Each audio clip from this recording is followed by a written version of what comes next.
Oh, it is pizza day, isn't it? It is pizza day. Problem is, I had pizza on Tuesday. I don't think I can get away with pizza day twice in a week. Bad mojo, although I am ill. Oh, I don't know. Good morning, boys and girls. Good morning, good morning. Let's hope we have a more fruitful day today with no crashes. I want no shit from anybody, and that includes me. Right.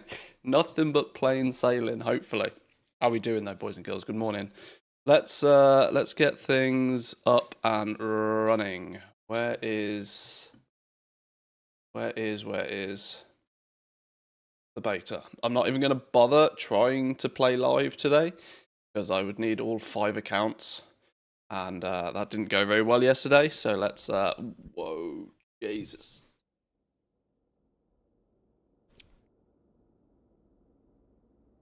Pray to RNGesus this works today.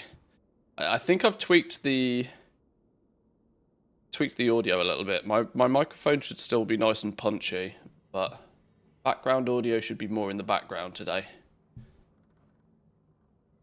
Oh, is the dog eating the... What's going on here? Oh, probably. Yeah, the damn dog is going absolutely wild this morning. The issue is I've been, like, ill for a few days and the weather's been trash, which means we've not had... All the dogs combined, including me, has not had quite as much exercise the last few days, and her batteries are clearly nearly full. Wowhead's post about fish on the PTR causing lag. Wait, what? Fishing's lagging out the servers? Oh, of course, right. Of course, that makes perfect sense. hang on. We need to explore that. That's got to be funny. That's got to be funny. Fish causing lag. Endeavor's neighborhood-wide activity available for testing on the beta. Oh shit! Are we gonna have to get no refunds on the go on the beta to test this? New fish behavior may be the part of midnight lag. That new NPC behavior, including fish, may be part of the lag on the beta. What? What? Hello? A few of you have noted that we've done a few restarts today and made a few changes. Whilst performance looked a little better for a while, it eventually got back into a degraded state.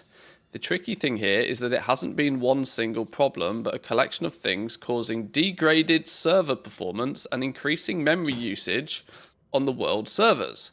We fixed a few things, and then we find a few more, etc.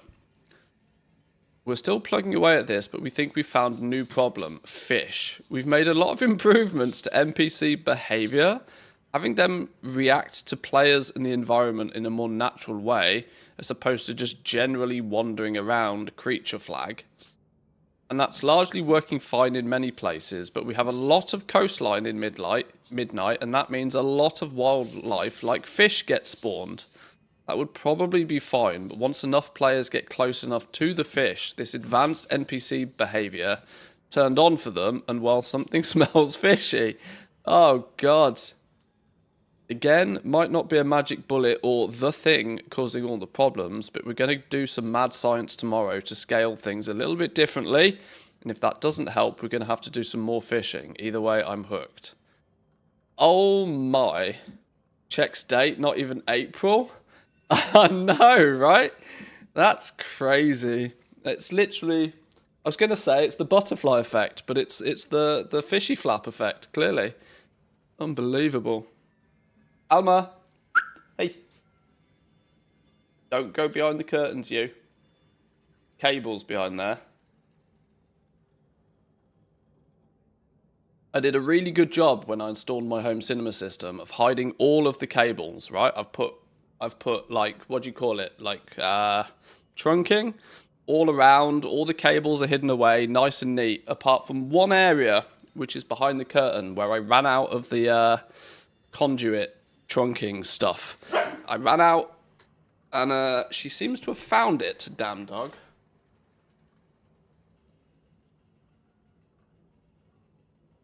bit. 1 bit. 2.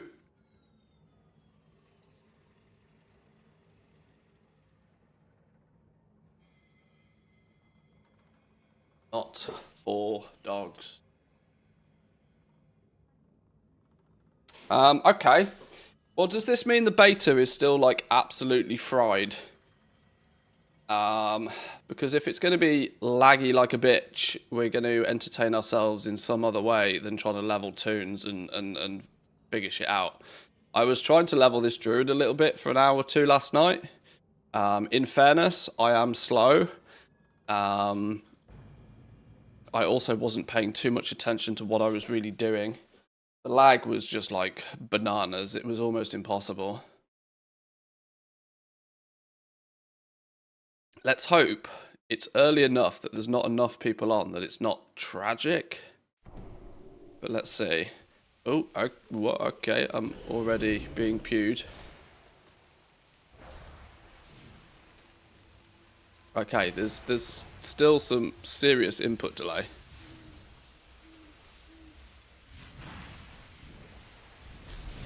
I haven't seen the whole stream, but when you get in the 4th dog, it's still not confirmed nor denied, but Alma is off on a play date on Monday with said 4th dog, because whilst they are brother and sister, that is absolutely no guarantee that they get on. And so we're at least testing the water to see if they get on. And who knows what will happen from there. Who knows? Who knows? I might have to ask Santa for a briefcase of cash. Destiny Beer? What a name. I like the character name. Don't know what they turned up, gathered and flew away though, because I was not standing on a herb. That's odd. Very odd. Well, here's to hoping that being in the 2nd zone and not the 1st zone gives me a slight advantage lag-wise. Not knowing how to play a boomkin, on the other hand, could cause me some issues here, because I'm dead. Yeah, that will definitely cause me some issues.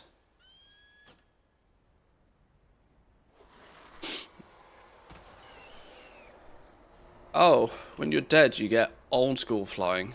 You don't get drag. Okay, oh, I suppose, yeah, that probably makes sense.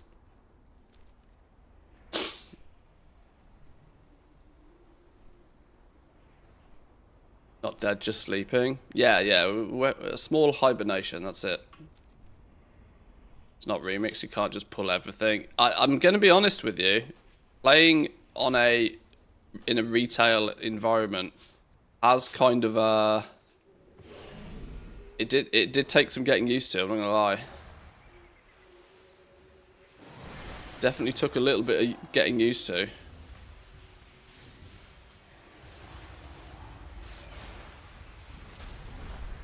Mark of the Wild for starters, I guess.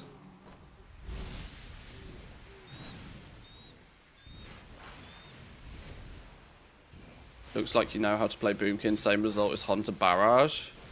Not far off. If in doubt, pull more, right? Isn't that the rule?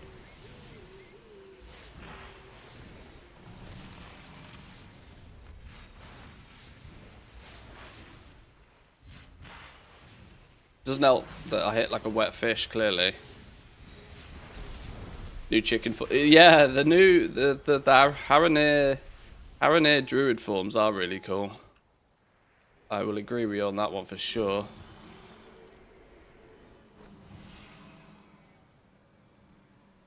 So it's basically settled, just the dog's behaving for a day. Well, there's the little matter of the fact that it's being flipping 1,200 euros if we do get the 4th dog. I've just spent 1,500 euros on the 3rd dog. Not to mention all of the shots and foods and everything else that comes with it. I'm not exactly super flush for cash. This is also... I don't like to... You should hopefully know by now I don't try and push the finances side of this all that strongly. I like to keep it relatively chill, relatively relaxed. But of course, I would also like to point out at the same time that content creation in general is, it doesn't make many millionaires, let's put it that way. So, especially this close to Christmas as well, there is part of me that's like, this is a lot of money, even if I feel as if I'm doing a nice thing and even if I want it. Sometimes there has to come the point where you're like, I want something, but I can't have it. But I don't know. Can't put a price on happy faces, but oh my god, dogs are expensive these days. Yeah.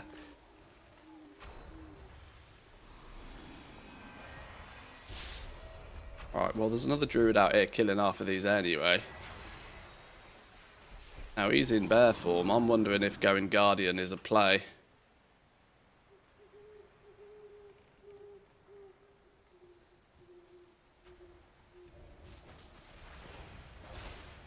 If he's going to pull him, I'll help kill him.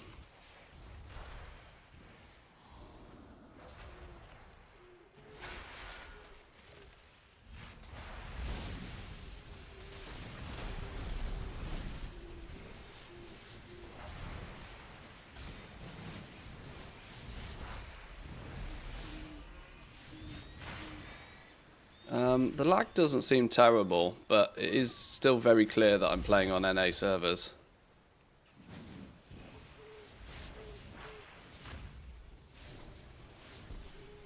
Oh, I've killed all the 12 I need. Right, I need 3 more shrines. 3 more shrines. I also need some inky...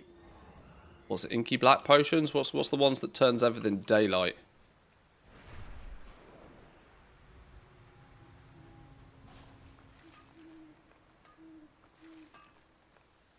Paid 1k for mine and then 5k on the living room because the pup decided to redecorate. Well, yeah, that's always a thing as well. That's always a thing. The initial purchase of said dog is usually the token amount of money to what a dog actually costs you.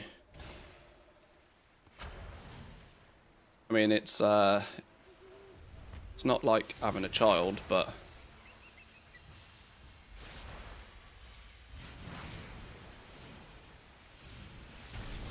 you have 9 months to plan for a child, even if it wasn't planned to begin with, if you know what I mean.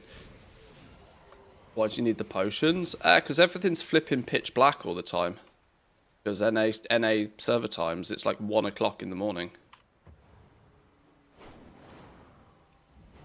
And it's dark on my screen, which means by the time it comes through the stream, I imagine it's even darker because of compression and all of that sort of business.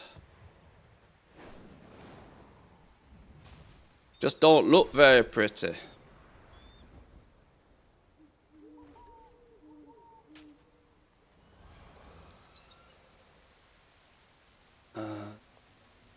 Find the last shrine.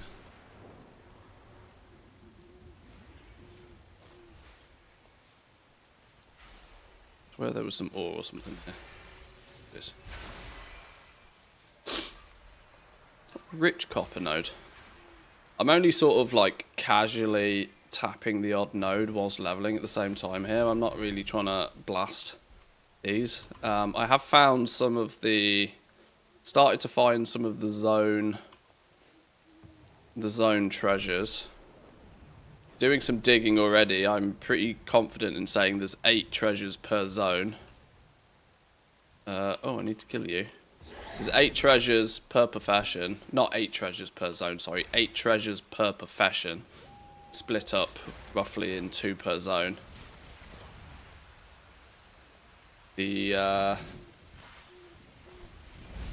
The thing is we might not have a cheeky, easy, convenient week aura for this sort of stuff come midnight, will we? Means we're going to have to use add-ons for every tiny little thing. God, I hope there's some sort of weak aura light that turns up. Not that I'm a big WeakAura fan, but for those little odds and ends, that you know, that little snippet of information, or like half a guide or something like that, it's going to be kind of sorely missed when we don't have little tools like that. After I saw yours, I looked up Laphunds, almost impossible to get in the UK. Yeah, there's not many breeders for them outside Finland. Obviously you can get some in America, mind, but honestly they're incredibly similar to like border collies, just fortunately not as energetic as border collies. To get Thoughtbot back.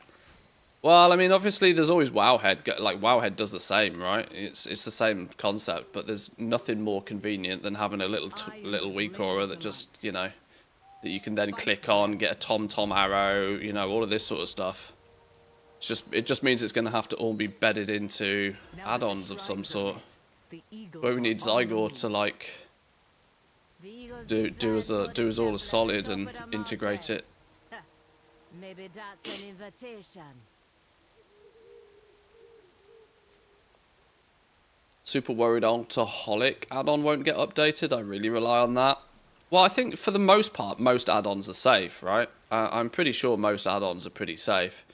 Now, that doesn't change the fact that add-on authors will have to, even if it's not even necessary, they will have to update their add-ons for 12.0.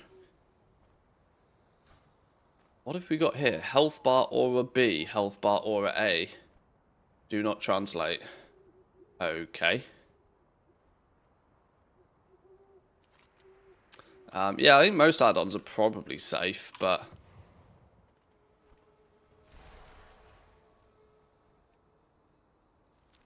okay, we need the head of 2 more dudes. Need to go get head off 2 dudes.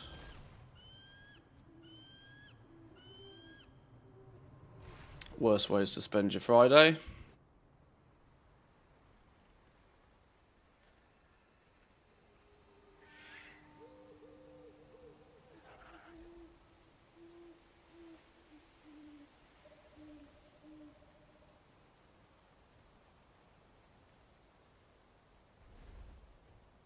Do not track. Is it do not track or do not translate? I don't know. Whatever DNT stands for. It's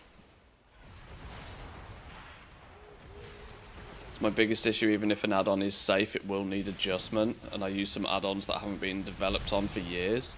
Yeah, I mean, it will be like a great purge of add-ons, and there will absolutely be casualties.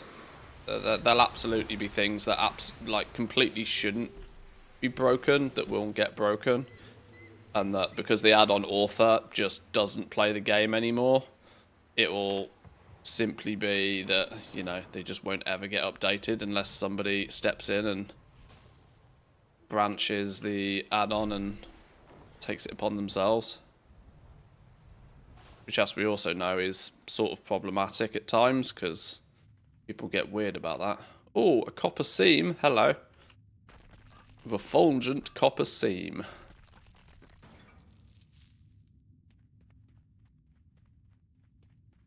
And a dude. Year of the fork, yeah. Get the old Chinese proverbs on the go. Do you know if first craft XP gain was added? Did some crafts yesterday, didn't gain any experience. Oh. It worked in the alpha.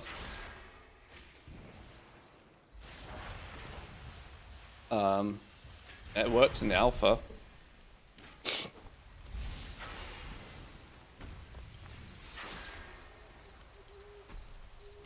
You aren't using trail? Oh, I have no idea what I'm doing on a boomkin, and I'm not trying to learn either. I'm just using the one button. If the one button doesn't kill it, then it doesn't get killed. I'm not proactively trying to learn boomkin. I'm just leveling a druid because they are the best herb miners.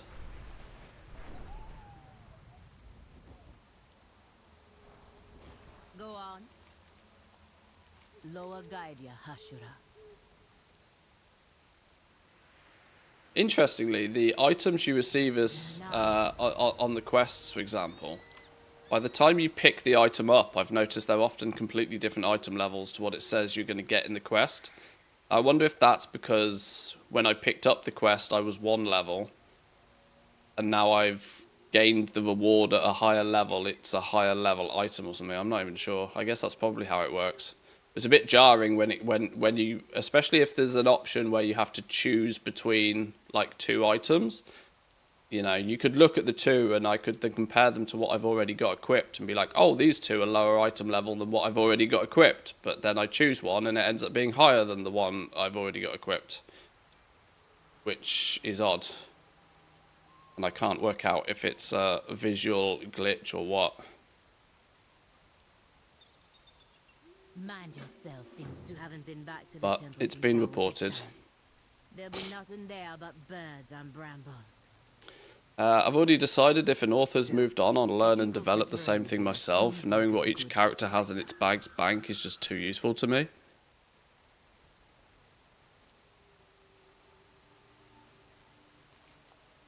I mean, like I said, add-ons such as, you know, any add-on that's out there designed to track things is, you know, outside of combat, like inventory and this sort of stuff is absolutely Gucci. The guys over at TSM are very, very confident that none of these changes really apply to them in any way, shape or form. And they're chilling with all of the changes. Whether that's them putting on a brave face or not, I don't know, but Sapyu seems pretty content that the changes aren't going to make a blind bit of difference to Tradescout Master, and Tradescout Master can do most of your inventory tracking if needs be. It's not bulletproof these days, but it still works pretty well. Plus Mouse is also on it still, like an absolute machine. Plus Mouse is the Auctionator guy, by the way. He does Auctionator, he does Bagnator, all of this sort of stuff. Anything with Nator at the end, any add-on with Nator, Plus Mouse's work. He's very good at what he does. So Journalator, another one, is probably going to be absolutely Gucci. Let's go. Wait, I did not mean to. Zuljara, becoming the Hashe will be a great achievement.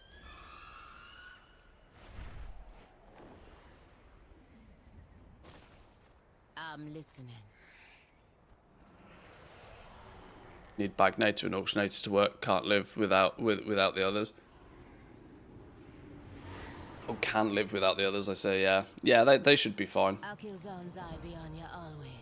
Need Weakenator then? Need him to take over like mini Weakerers. What's this? Winds of Akilzon.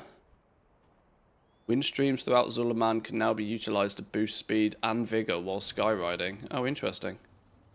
The Lower of Victory grants you her blessing, lowering your body mass and increasing your speed by 15%. Only active while in Zulaman. Sure. The Amani will always. They're going to be permabuffs? The trial. Kenduru brought me here as a child. I remember. I should be overloading on these, shouldn't I, really? What does a wild one do? Summoned a bear.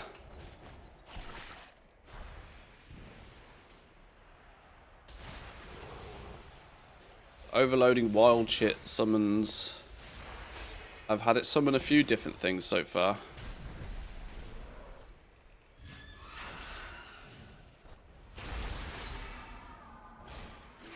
But this should give me bonus motes. No, just doing a dance. And then he fucks off. No extra motes? Hello? Oh. No, that had absolutely nothing to do with it. Sure.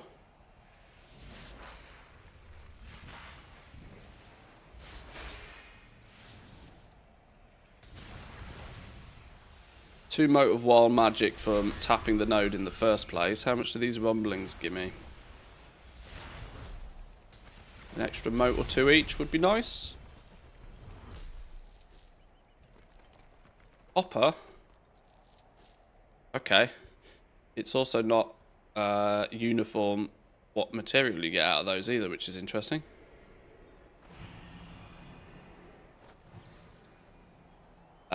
Making people level to 81 with no first-time craft experience will be wild. Oh, yeah. Bouncing back off what we were talking about yesterday. If you need to be level 81 to start using Midnight Profession tools, yeah, you are going to have to level every character to 81 somehow. Kenduru.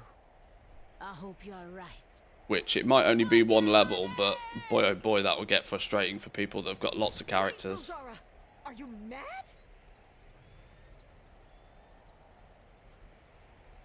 Tell them in the creator Discord they need to rebalance item value. Because of the squish, everything sells for nothing. Is that a problem? I mean, yeah, it's a byproduct of the squish for sure, but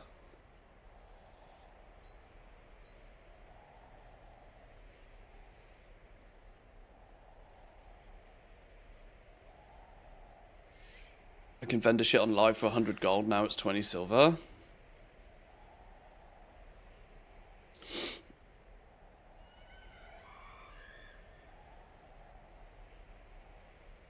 I wouldn't be surprised if Blizzard looks at that and doesn't consider that a bad thing. Throughout 11 point... Well, throughout the War Within, they... Let's not forget one of the biggest significant changes that was under the rug, the loot change, was predominantly done to prevent people, you know, bot farming and vendoring shit. And using, what do you call it? Using chromie time to jack the vendor value of everything up. I can't see them considering that an issue, to be honest. I mean, obviously, yeah, I can tell them. But I can definitely not see them considering that a problem.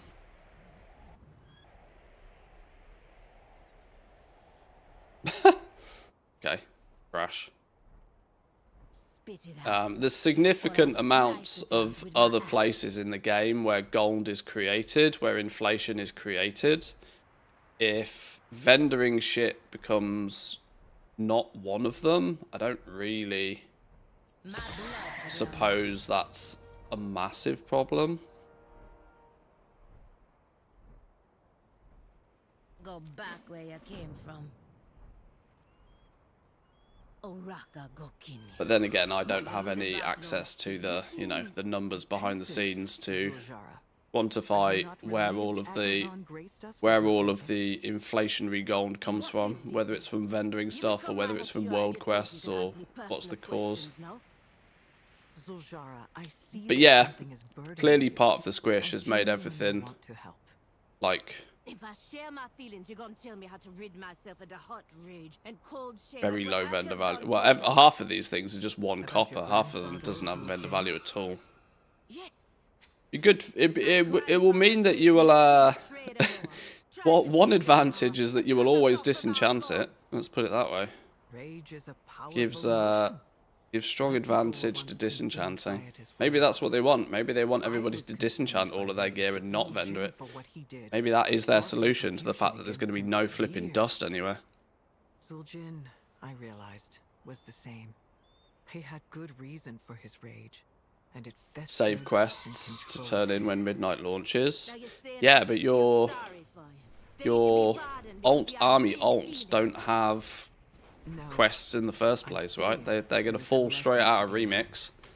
They won't have done a single quest. You're not going to, you know, you're not going to start running around doing a bunch of quests on him, I don't think.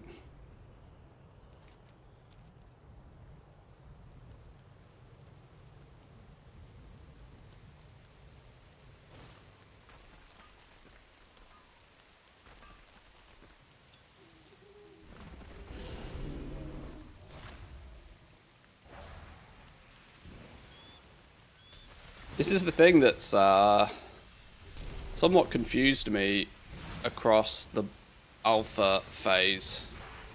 That we never really got much of an insight to what Blizzard are like shooting for here. Because without being able to properly test the professions, without cheat vendors, we weren't able to conclusively, you know, nail down what Blizzard's goals are. It's been very difficult to sort of like figure out, are we meant to be able to mass craft things at top quality? Are we meant to be only able to guarantee some things at top quality? What's kind of the play here? What are they shooting for? Now, people will have differing opinions on this. I don't see it being terribly bad if there are some items that can't be crafted at max quality guaranteed all day long. For the simple reason is that then automatically says this will be a very good use of concentration. And it makes that question of like, is concentration a thing? Like, you know, you start to get more answers from the one answer. If we're expected to be able to get enough knowledge points and enough skill to be able to produce everything at at high quality, guaranteed, if that's the plan, then they really need to work on making sure that the high quality materials are somewhat rare, because at the moment it doesn't look like they're going to be that rare. When you can feasibly get high quality materials day one without any real level of expertise, just by leveling herbing and mining to 100,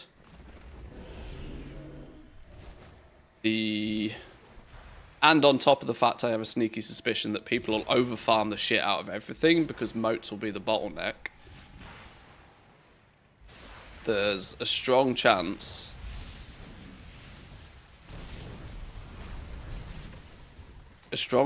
that high quality materials won't be that much different in price to normal quality materials, just because of the abundance of them, which will be counterproductive to concentration crafting in the first place. I don't know, it's a confusing time. You shave every day to keep that baby face? No, I'm just not hairy. I'm just not a hairy person. Never really have been.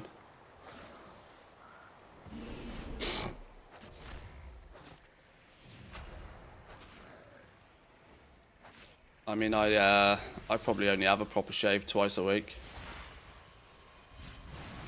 But to be fair, because I just sit and play video games most of the time, I go from baby face to stubbly, and I don't really care. I'm not going for any particular look. Losing it up here, though, it would be nice if more of it was here. Not gonna lie. But I've never been a hairy person. My arms and my legs have, like, very little hair on them. They never have.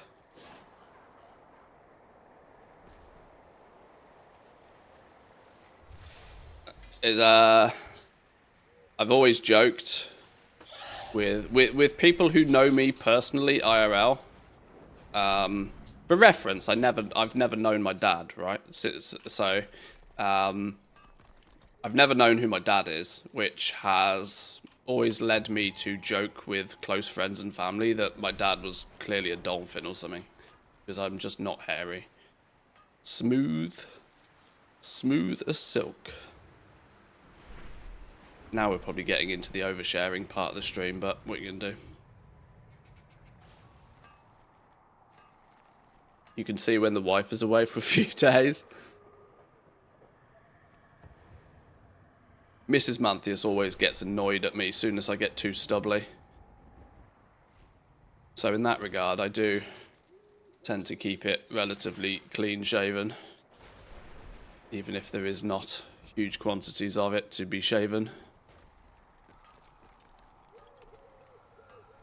Can Turkey fix grey hair, or am I fucked?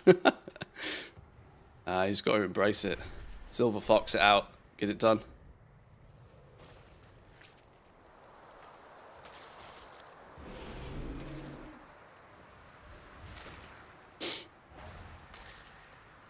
There's a $1 trillion industry out there for fighting age. I think it's worth it. I got annoyed at my husband for being too stubbly, so he just grew a beard. Well, yeah, that's the other way of doing it.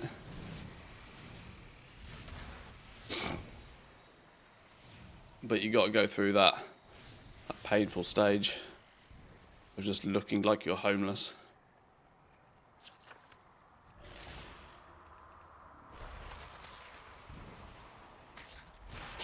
What character are you going to level first when Midnight comes out?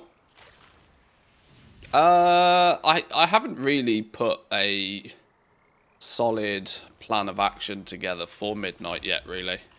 There's part of me that's like, I'm probably going to level... I don't even know how many characters I'm going to bother leveling, to be honest. But for the War Within, I took the approach of I used early access to level a bunch of toons. I wanted to get the, you know, the warband bonus, the 25% warband bonus. I used early access for doing that. I actually got 5 characters leveled during the early access. And also, conveniently, that was at a time when, if you remember, dungeons were just like giga cracked for leveling. So it was a good time to take advantage of that. But for Midnight, I'm not totally convinced how much leveling I'm going to do, because the reality is there wasn't much need for it, and I can't see there being a huge amount of need for it going into the next expansion either. So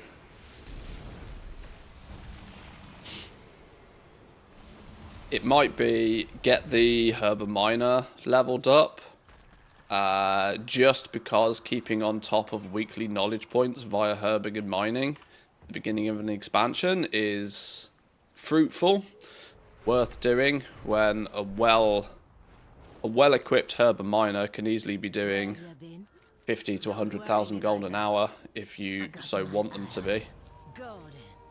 At the beginning of an expansion, it is the time to be farming. No denying, it's definitely the time to be farming.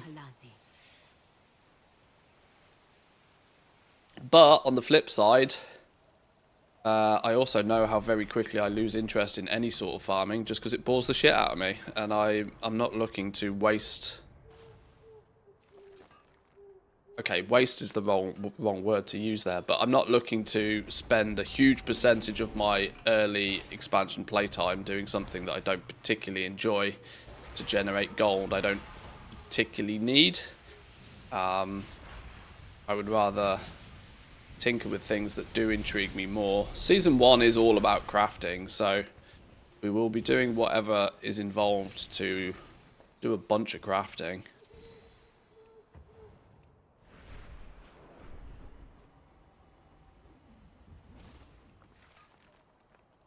My approach to Midnight is going to be a little bit different this time, though, because I've now properly got my, you know, multi-account, every EU realm setup, which I didn't have going into the last expansion, going into the War Within. Meaning, doing something that optimizes that is probably a smart play for me. Obviously, maybe not the smartest thing for everybody to try and do, but that's kind of part and parcel of goal making. You want to try and chip away and do things that not everybody else is also doing.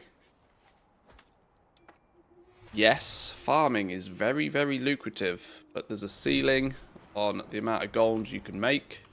There's a ceiling on the long-term value of doing it. One thing that's always frustrated me about farming at the beginning of the expansion is as you get better at it, your results get worse, which is just like so counterproductive. It hurts my brain that, you know, week 1 with no skill or no expertise in what you're doing, you can make 80,000 gold per hour. 2 weeks later, you've got significantly better, you've got more knowledge points, you've got better tools, you've got better understanding of the lay of the land, yet 2 weeks later you're down to making 60,000 gold an hour. You're like, what the fuck? How did I get better but also get worse? This is why so many people get to like season, you know, people's perception of value gets twisted by this a lot. It's so funny when you get like you get to see those posts. We go from the end of one expansion where people are fighting over like if you can make 7,000 gold an hour, people are like, oh, that's really good gold per hour. Oh, you can go farm world quests for almost 10,000 gold an hour.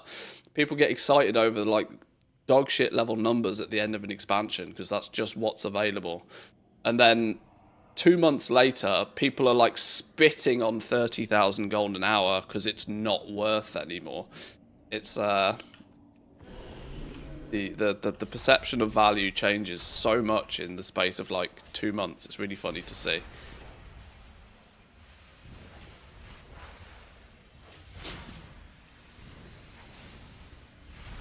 Because when your 70, 80,000 gold per hour becomes your norm, becomes your baseline, accepting anything less than that starts to feel really icky.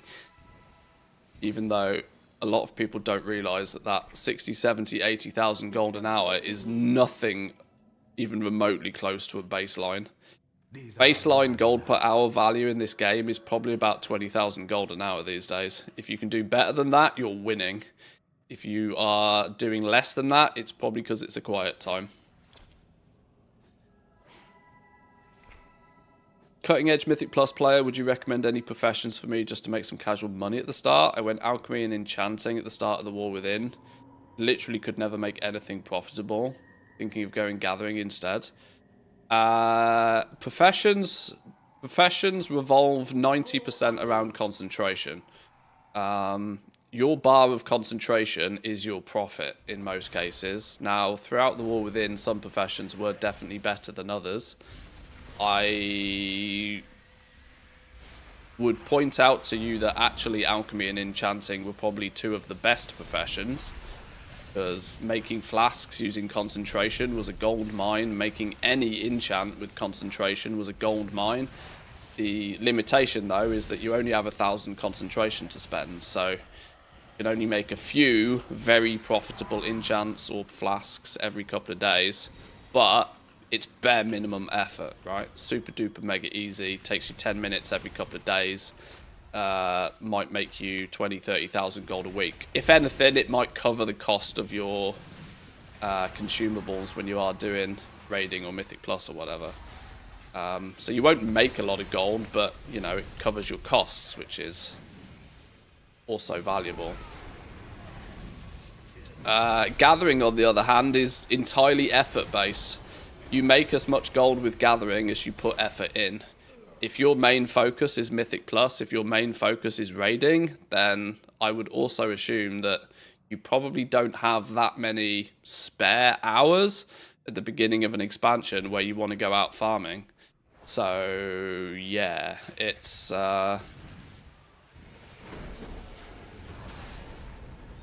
There's no one-size-fits-all answer to that, really. Other than your gold, the amount of gold is far more in your control with gathering, because the more time you spend farming mats for other people, the more gold you make. Whereas concentration with two professions has a bit of a ceiling to how much gold you can make with them, but it's dead quick, it's dead easy, and it's really reliable. So it depends what is your preferred, really.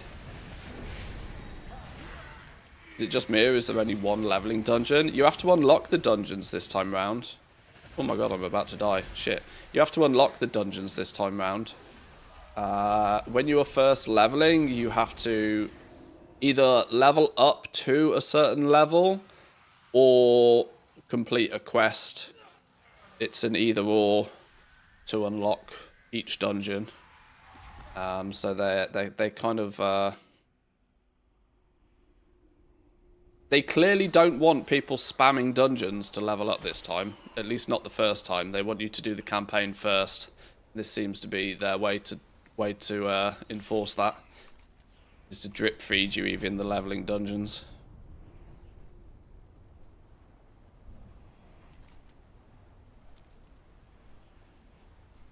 Delve spam could also probably work, true, but that wasn't particularly competitive from a leveling speed last time, so...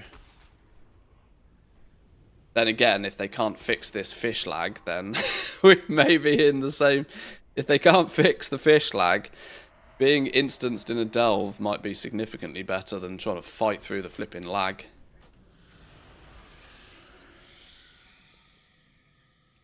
Who knows?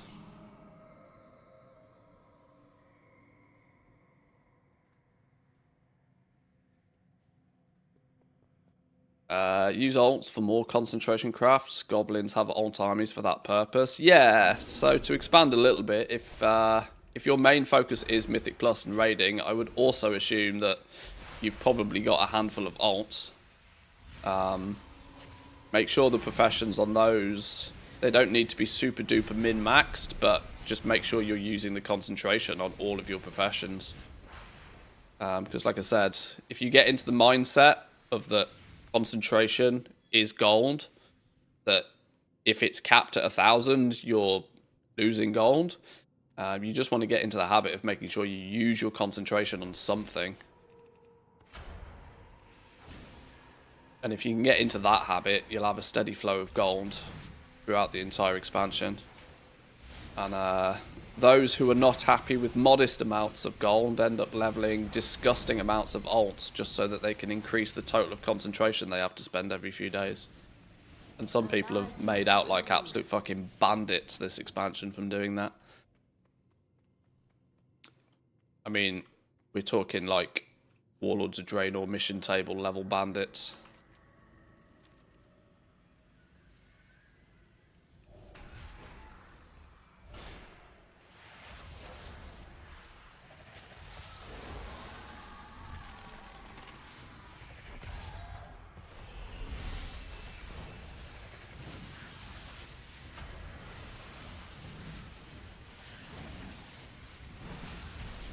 Struggling to figure out how to profit from housing, not just selling the mats, actually crafting the furniture itself. Should I focus on just one profession or one specific item?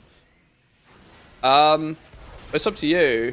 If you're going just to focus on one item, you're not going to see much value in just selling that item on one realm. You've narrowed yourself way too thin if you're looking at doing it that way. There's either the approach of sit on a big server where you know there's going to be lots of people buying shit, and have every profession from every expansion leveled up and all, what is it, like 230 recipes or something is going to be available on launch for crafting. You either want to be the jack of all trades, decor crafting one of absolutely everything, posting one of absolutely everything. That's kind of the spaghetti at the wall approach, right? You craft everything, throw it all on the auction house, and you recraft what sells. That's the single realm, I've got one of every profession leveled up kind of approach. The alternative is you hunt out what you think is going to be a very lucrative recipe, one that's maybe rarer to get, or the materials are more difficult to get at a good price or something, and you monopolize that recipe like your life depends on it. So you try and keep a stranglehold on the materials that are needed for it. You have characters on every single server, so you list that item on every single server. To be fair, this is a far more of an advanced strategy, so it will work for some and it will not work for others. But housing, when it comes to making profit from housing, it's the new transmog. Look how much gold transmog has made people over the years. There's absolutely no doubt in my mind that there'll be huge amounts of gold to be made from this system. But like with anything, there's going to be an awful lot of people trying to make gold with it. You need to be better than the average player to make gold from it. Otherwise, you'll be the one that loses while somebody else gains. The Amani leader welcomes you. People often forget that gold making, especially now that we have, now all of the realms are so very much connected. Even if the auction houses aren't physically connected, the fact that any one single player can easily buy and sell on any realm these days, you are in direct competition with basically everybody else that wants to do the same thing as you. You just got to do it better. The Hashay shrines will lead us to the Temple of Halazi. Those that do it best make loads of gold. Those that only put in, you know, a half-hearted approach tend to lose pretty quickly. A Hashay shrine, like those we lit near the Temple of Akelsan. But if you're thinking about it ahead of time, you're already ahead of a lot of people, so you'll be fine. You'll be good.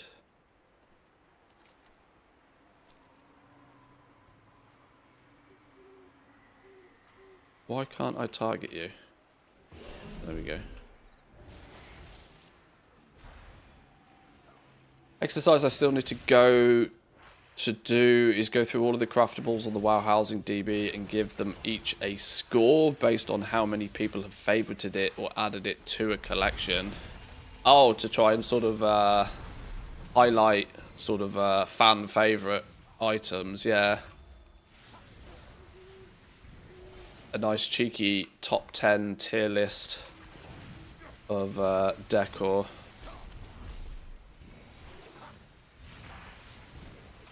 Yeah, because with, let's just say, a little over 200 possible recipes to craft on launch, the spaghetti at the wall approach of craft one of everything and try and sell one of everything and then just restock what you sell is great. But your profits on each sale are probably going to be pretty minuscule, and you'll also have to counteract it. You know, then you put yourself into that flipping Shadowlands Legendary situation again, where you're going to be incentivized to cancel scan all 200 decor items on your server just to keep your items ahead of the queue from somebody else, and it's, you know, that might give some people PTSD. Depends how long you've been playing the game.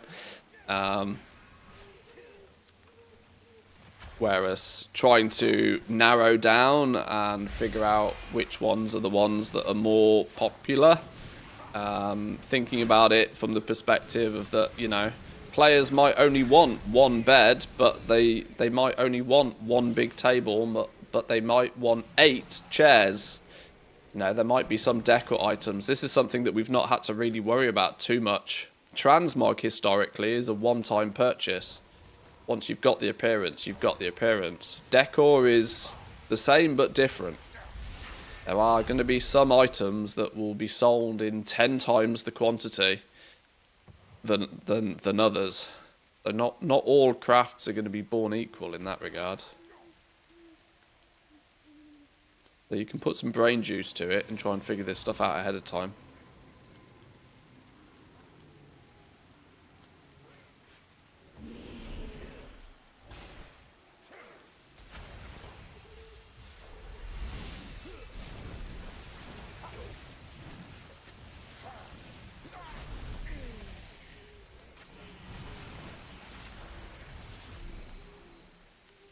Flipping Boomkin squish as hell, man.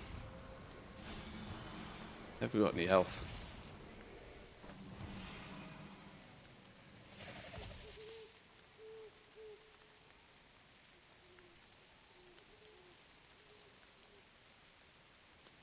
Many try the more server posting approach and give up after a while. Yep. Very true. Very true.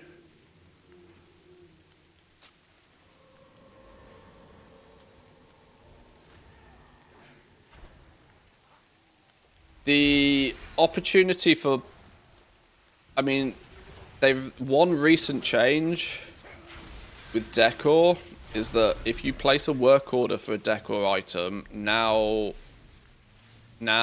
the buyer on a public order has to provide the lumber, whereas for a while it would be that the crafter always provided the lumber. Now that feels like such a subtle difference, but it actually would have had quite a big impact on how decor market played out. It would have basically meant that crafting decor for other people would have fundamentally been a game of farming more so than it would have been crafting. You'd have had to have farmed up and kept a stock of each of the different lumbers so that you can fulfill orders when they come your way, so that you would also be able to craft items and list them. I would point out that trying to mass produce 200 or so decor items is also not going to be that easy. You are going to spend hours and hours and hours and hours of your day farming lumber to actually achieve that.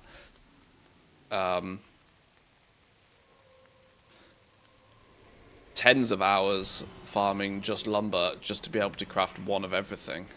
So even that spaghetti at the wall approach is maybe not that feasible for most players either.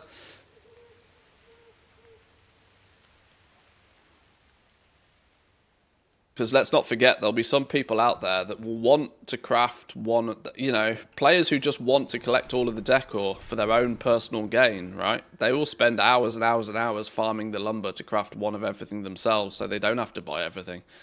That's potentially weeks, if not months of work for some players, just naturally. If you want to try and achieve that just to have one of everything listed on the auction house, you're going to spend your entire day farming lumber if you're not careful. Which has its own problems to a lot of people, that it might not be very interesting. Not lost in it? One of the advantages for most of crafting is historically been that you buy mats, you craft something, and then you list it, and then you walk away. It's meant to be you spend some of your you risk some of your capital on buying materials, so that you can do a quick process, post it, and then walk away and go do something else. If you have to spend the majority of your day farming lumber, you might... An item level 26 trinket? That's not very useful, is it?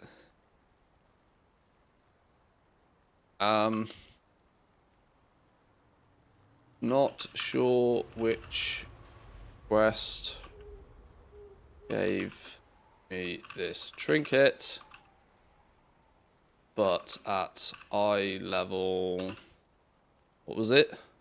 26. It's kinda pointless. Sure. 145 waist, 145 back piece. Oh, hello there. Lot of...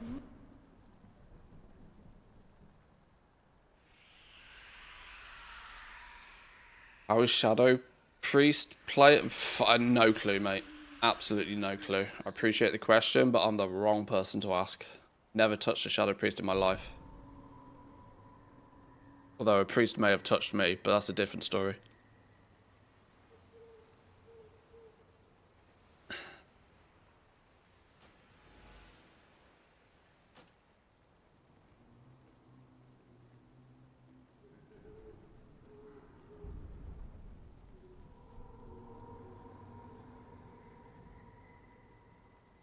Blizzard selling some rep.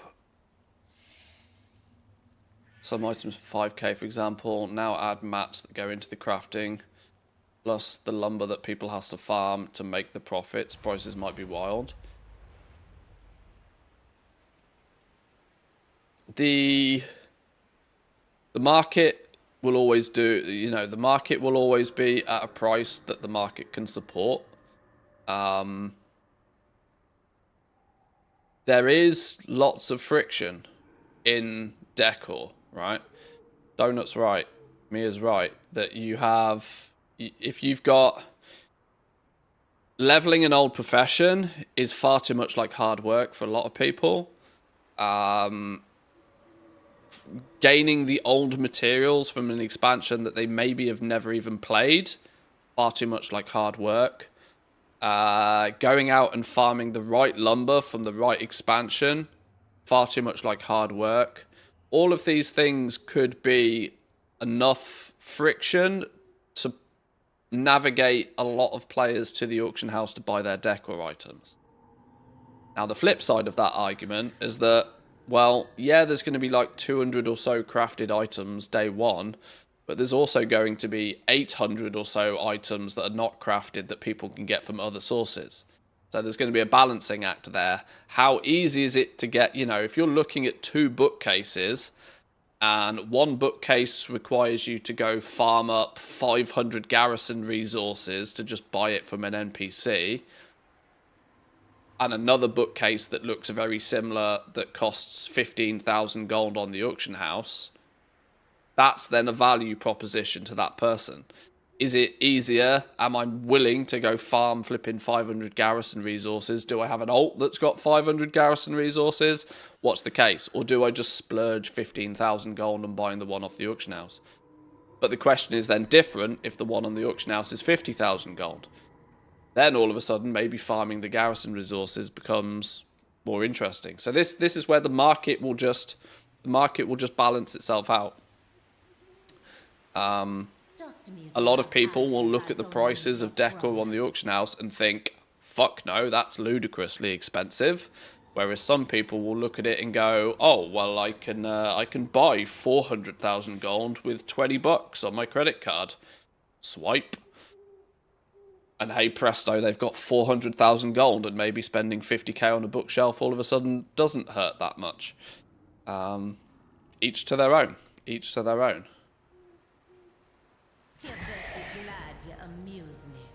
It was kind of the same with Shadowlands Legendaries to a degree. Although the difference with Shadowlands Legendaries is there wasn't much choice given to players, which is why it frustrated a lot of players. Some people, I mean, the amount of gold that people would spend on their legendaries day one in Shadowlands was disgusting. Like, it was not uncommon for people to spend an entire token's worth of gold on their legendary day one.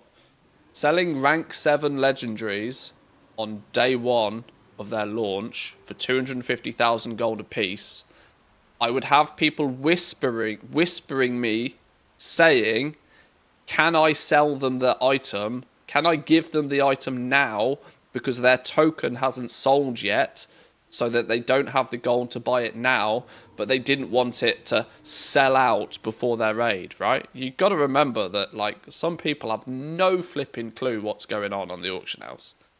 No clue. So many players in this game, the only thing they think of with gold is that they have to buy it with a credit card. They have to then sell that little token on the auction house, and then an undisclosed amount of time later, they get a lump sum in their mailbox, which they can then go and spend. These are the kind of players that will happily buy a couple of tokens and just splurge it regardless to whatever the price is. And to be honest with you, these days, if your hobby is playing World of Warcraft, 20 bucks here or there on a token to get some gold still makes World of Warcraft an incredibly cheap hobby compared to literally anything else. You know, if you take the wife and the 2 kids to the cinema, say goodbye to €100 before you've blinked. Cinema tickets, popcorn, a couple of drinks. And that's even before you consider going and getting food after, right? World of Warcraft is an incredibly cheap hobby for some people, hence why the token sells so well. Because 20 bucks to get a bunch of gold to buy a bunch of stuff to keep you happy and entertained in a video game, easy money, mate. Easy money.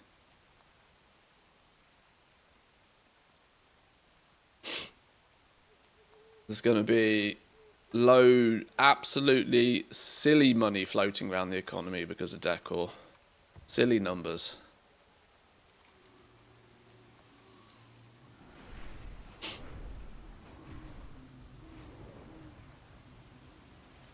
I just think 10% of players will say, I'll just get one of everything. So that's 800,000 people all buying one of at least one thing. Yeah, I mean, the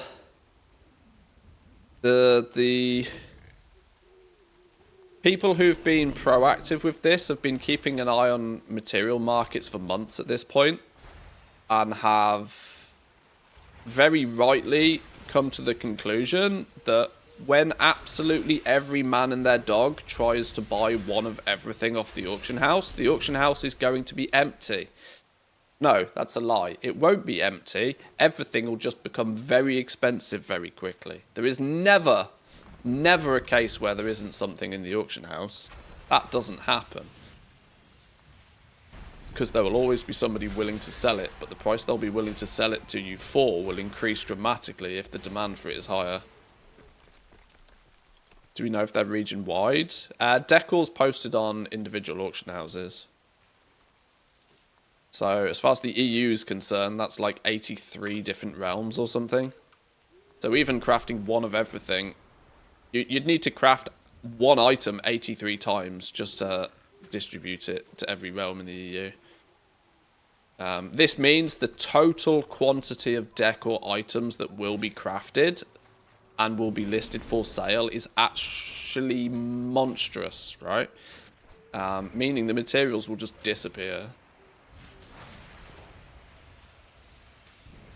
Or the materials at the value to which we know and love them right now, they will disappear. There's also a metric ton of people that have squirreled away huge amounts of materials ahead of time, so this is why I say there will never be a scenario where the materials or the decor won't exist, but the prices might be very different to what we're used to.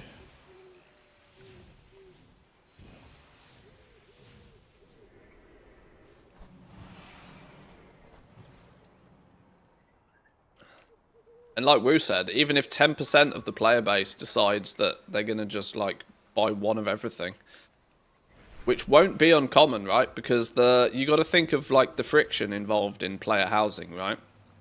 There'll be lots of people that will very quick... Ooh, hello. Is that... please hold. That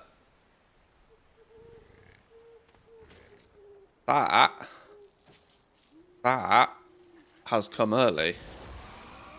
Or is that... Okay. Is that the 6th specimen per week? Okay, so that's not... Okay, right, sure. So let me check my journal for a second. Please hold. Kill this stupid frog. Or this stupid frog kills me.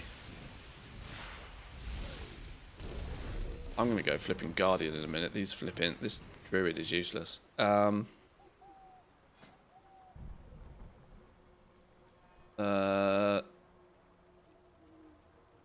Septarian nodule. The pattern inside this geode are striking. While there's currently no application in crafting, it is worthwhile. Studying it will increase your understanding of geology in the region. You may discover 0 more samples of this week. Okay, so 5, 6, 7, 8. Can confirm again that we're getting 8 knowledge points a week via just straightforward simple gathering. So when you get your epic one, you know you're done for the week. Now the question becomes is, do we get catch-up? And is catch-up activated on the beta already? Or is the simulation, is the game assuming that we are still within the first week and so catch-up doesn't exist yet? What do we think? What do we think? Is it possible to make enough gold to get a spectral tiger? Of course it is. I don't know what the market rate for a spectral tiger is these days, but back at the beginning of the War Within, it was like 40 to 80 million, something like that.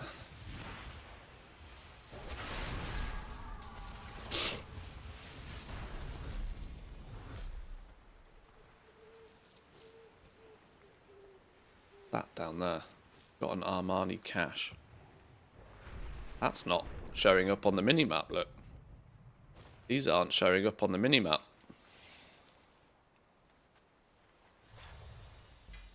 Oh, coffer key shards. Fuck off, I hate these things. Sure, alright.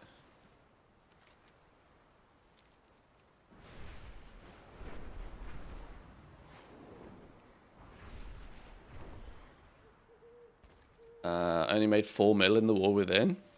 While you maybe have got a spectral tiger's toe then. Keep going. Whatever you did to get 4 mil, do it again.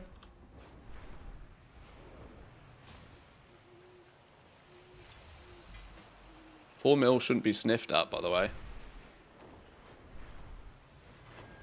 Your first million is always the absolute hardest to make. Once you've figured out how to do that, do it again a few more times. You'll be good. Be good.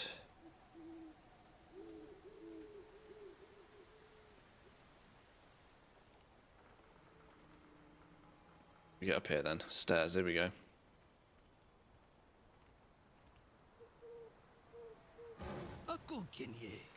This far in Ashura. Always got a place in Zulaman. There are still material deals to be had. I am still buying, but you have to be very selective. I have way since got past the point where I'd recommend anybody buy materials now. I tend to believe that we are already at quite inflated prices on materials. That's not to say the materials won't go up in value any more than where they currently stand, but you'll also be competing against people that paid literally half the price that you've paid, which will become problematic when it comes time to sell. There'll be some people who will be very willing to tank the price significantly lower than you'd be happy about. And you'll turn around and you'll think that those people are fucking ludicrous and don't know what they're doing, when the reality is they bought their materials 4 months ago when everything was a fraction of the price it is today. And their prerogative is to sell theirs first before yours, and if it means pissing you off, they don't care. Trainers out here. That's interesting. Do these act as tables as well, I wonder? Not much point having trainers out here if there isn't accompanying tables to craft anything. Fishing and supplies trainer. Not explored Zulaman all that much yet, but seems like a nice zone generally.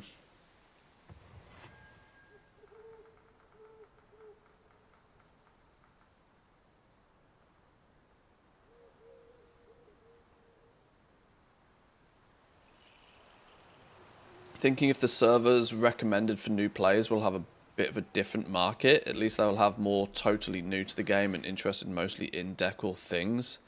They will also have less knowledge of what is worth. I've always... So, in the EU, for example, the realms that have been listed as new player realms have been listed as new player realms for nearly a decade now. So... yeah, you are right that there'll be a lot of people that will just take Blizzard's word for it if they are absolutely brand spanking new to the game.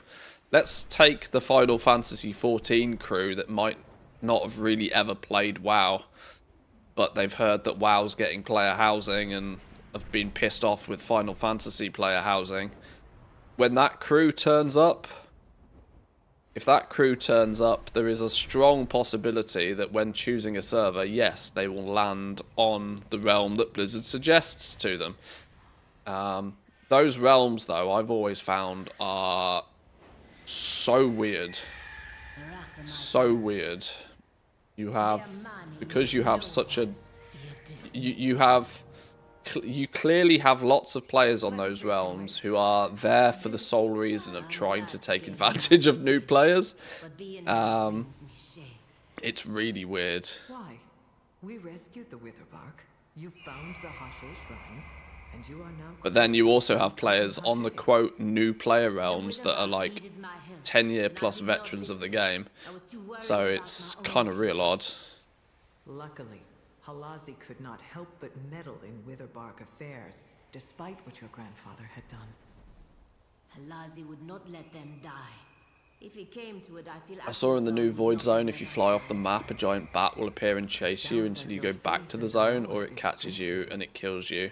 Maybe. Kind of scary. Alcazar tested my I didn't try that and actually. Lati forced me to use my It'll be hand worth to trying. unlock It's my funny. fist. I only wish I had learned these lessons before and been a better leader. You had scant resources. I cannot say I would not have protected my home over others threatened with violence. I have been in your situation, and like your grandfather, I wanted power and took it. Oh, hot without potato. What are we caring doing with who hot I potato? hurt. I am proud to Why have see I got a you bar? not making Collecting mistakes sparks. that I or your grandfather made, and that I am part of your journey.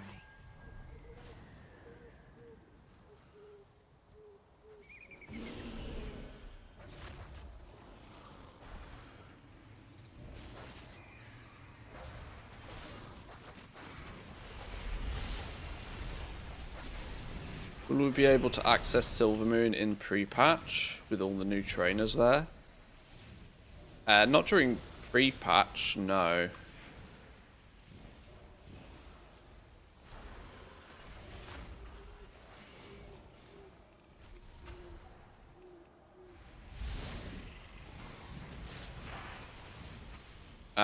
If you mean early access, then yes.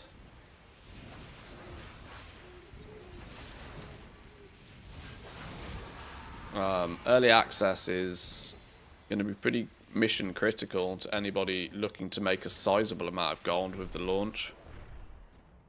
What you can get done in those first few days pushes you very far ahead of players that turn up late.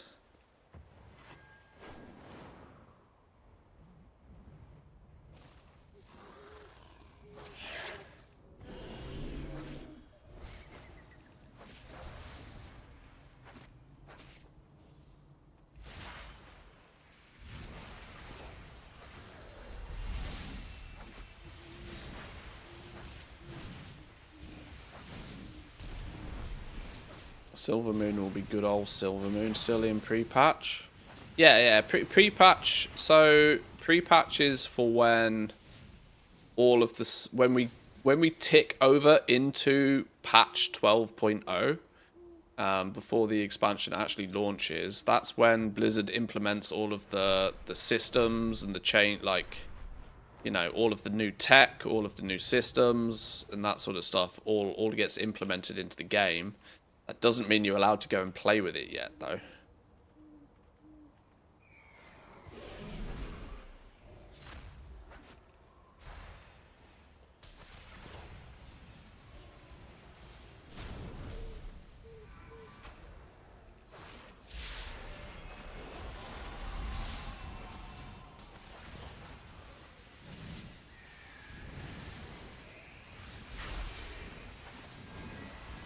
Oh, Boomkin feels like it hits like a wet fish.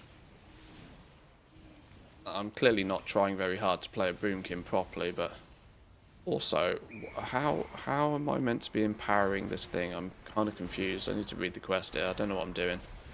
Something just meant to happen. Slay Amazards to empower the Ember. Take the coal. Oh, like that. Okay, sure.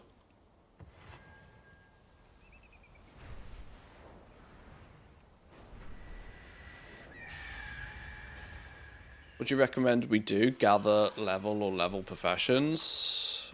During early access, it doesn't really matter.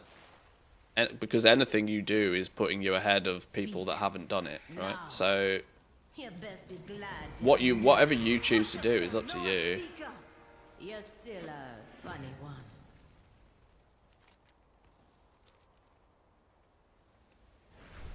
Meet me at The I will take the value of materials is kind of loopy in the first few days, though, because you got to remember everybody who chooses to do something different. So the players that choose to level their professions end up buying all of these early materials. Because of those players buying all of those early materials, there's quite a heavy demand on them during a period where, you know, they don't exist yet. So there is strong arguments to say that in the first few days, farm like your life depends on it, because there's still plenty of people buying the materials. They're going to be at their statistically highest price because they only, you know, they only just have existed. Then there's some people who might choose to level characters and ignore all of the profession side of stuff until everybody else turns up, and everybody else starts farming a bunch of stuff and pushes the price down or up. Who knows? Genuinely, just try not to go bankrupt. That's usually good advice. Yeah.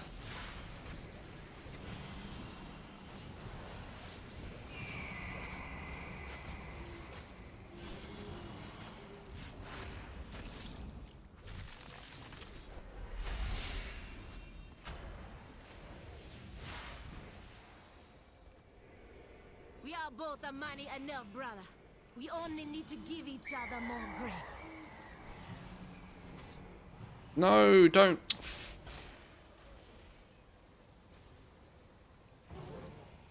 Get back in combat with you again. I just killed you. Talk about fast respawn times. Jesus, I barely looted the dude and he spawned again. I would imagine that for your average Joe kind of player, the absolute best thing you can do in the first few days of early access is just farm like your life depends on it. Because you kind of can't lose, honestly. You genuinely kind of can't lose. Herbing and mining is going to both level your character up. So you'll end up with a character at level 90. I would strongly recommend everybody at least do the campaign during early access, so that your account unlocks adventure mode. That means you got kind of free reign to do as you please and go anywhere you want on any ult after doing that. Meaning if you want to just Zerg level your main to level cap, unlock adventure mode, and then your herber miner can just go gather and level up through whichever zone you want. It's kind of up to you. I'm going to be brutally honest, it's way early for me to even be thinking about this. Like, game don't come out for months. Dear money never die, but you might if you cross me. Level a tune to max, level 4 more through dungeons with tailoring and inscription on them. Abuse all of the overgeared tunes leveling. Yeah, there's dungeons were very, very potent at the beginning of the War Within for leveling, because exactly that, you had all of the the mythic mains, all the mythic mains just giga blasting everything, with everybody being wildly overgeared for the content falls over, dungeon queue times were like super quick. People were like chain pulling the entire dungeons. If you have any need or desire to level a few tunes, doing it nice and early is definitely worth considering. I spent early access last time doing leveling 4 or 5 characters. Now, hindsight was that I didn't really use those max level characters for much particularly.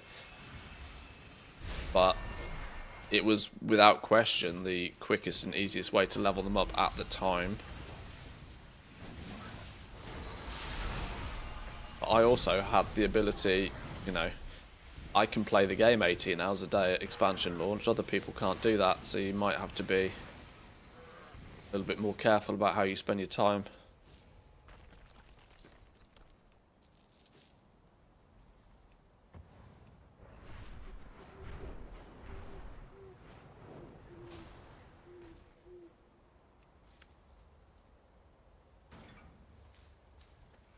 Ooh, loads of dudes.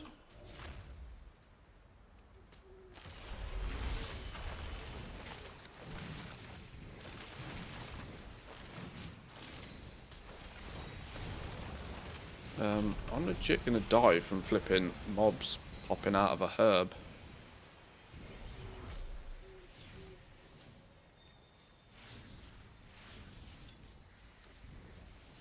At least I can herb every single one of these for moats though. That's nice.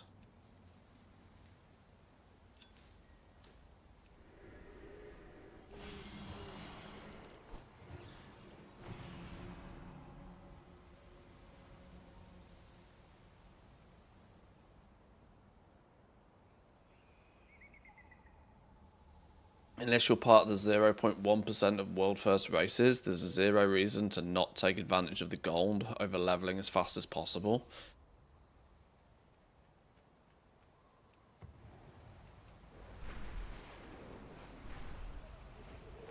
There's no denying that the opportunity to make gold is at its very strongest in the first season. But that reason is that is because, and it's directly correlated to the fact that there's so many other shiny things for people to do. Most people don't, right? Most people want to go do delves, they want to go do dungeons, they want to go do Mythic Plus, they want to go do the new raid, they want to level the new factions, they want to level their alts, they want to explore the new zones, they want to collect the new pets, they want to collect the new transmog, they want to play around with player housing, they want to collect all the decor items. You know, the list is extensive.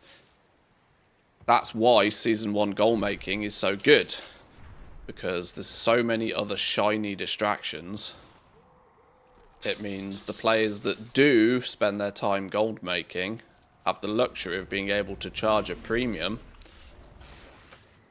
Whilst they don't really, most of them don't understand too well that it is a premium that they're able to charge, it basically means the downward pressure on the market price of everything isn't very strong because there's so few people actually contributing. Yet there's a shitload of people that all of a sudden want everything that's new.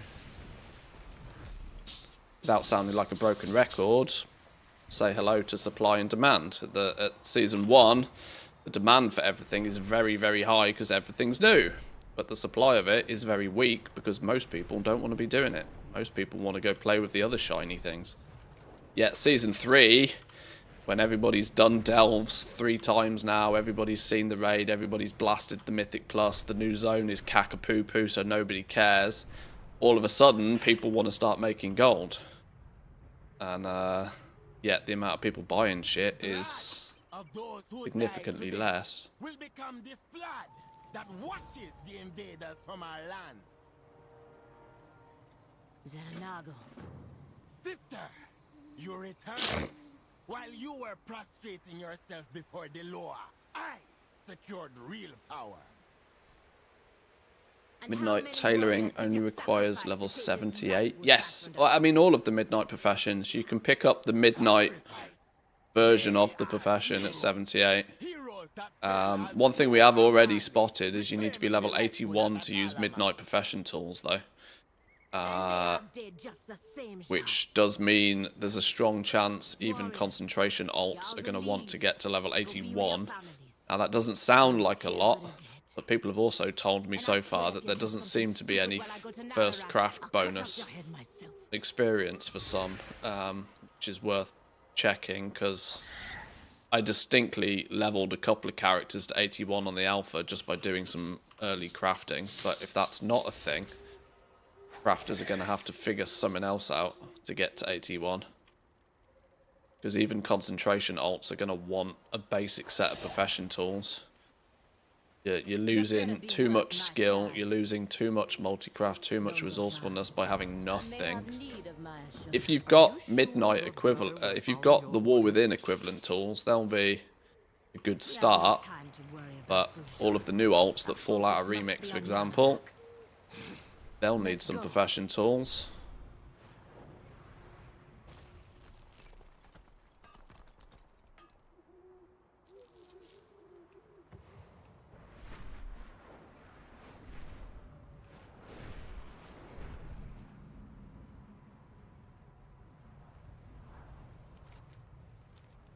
We'll be picking up at least these shiny ones. Just because there's a strong chance I'll need the moats for doing some further crafting all the same. Am I meant to be able to get any more out of this after? No. Right, that was my 5th Thalassian Phoenix Plume. So the next knowledge point we get from Herbing should probably be an epic one.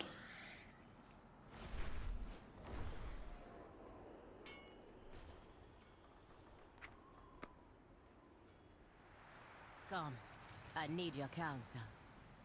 I don't talk to strangers. On my life, Lila Jew. With Nalarak's blessing, I will rid Zulaman of all that treachery. Trainer recipes after the first ones need level 81 as... Oh! Oh, wow. That's interesting. If you can't even level your profession up. Ha! I hadn't even considered that much. That could be an interesting twist. Yeah, we could be needing to get all characters to 81. Somehow. Quickly as well. Item level 108. Can't say I'm excited about item level 108. That's a blue item.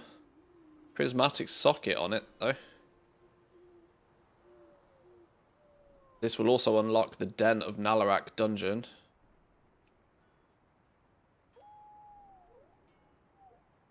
Complete the Den of Nalarak dungeon. Okay.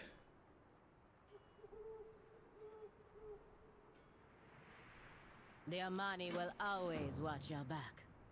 So once you've got the quest, you then have access to the dungeon.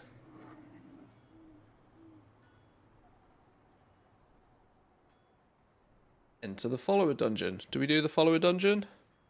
Yeah, fuck it, why not? Mind yourself, Big Zulaman.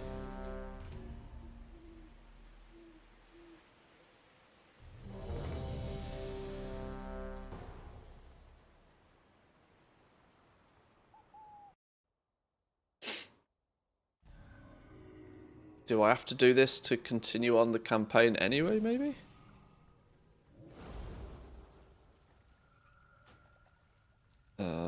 Can we change...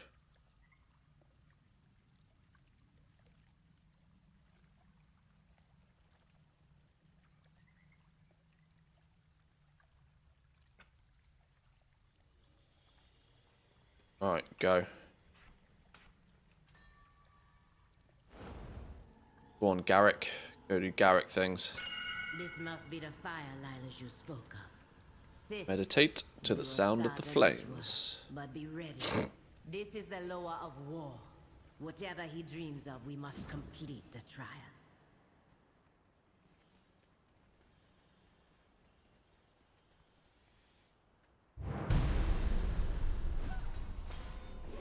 Get off the berries, you pigeon. Good job on aggro there, Garrick. Well done. Nearly got me killed. Is pre-questing a thing? It is. It is. You can hold up to 35 quests, I want to say, these days. The quest log is bigger than it used to.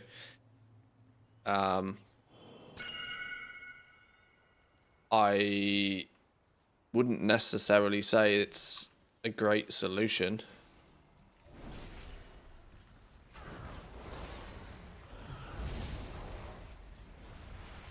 The point is there's no getting around the effort. You just might be able to front load that effort before the expansion comes out if you ultimately do need to get to 81 on all of your characters.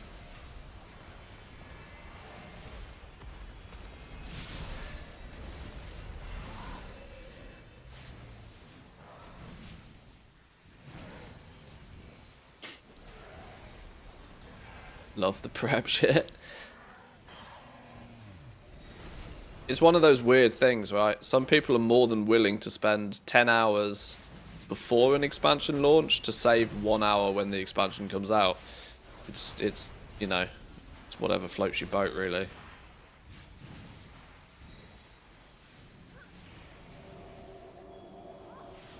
Those items don't require you to be level 81 to learn the recipe, but 81 to use the item that it creates.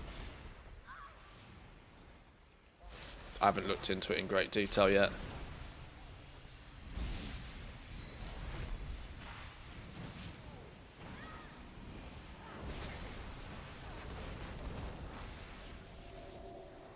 Now that we're in beta mode, though, oh, we don't have a map for this dungeon yet. Now we're in beta mode, we can hope and pray that we get cheat vendors soon.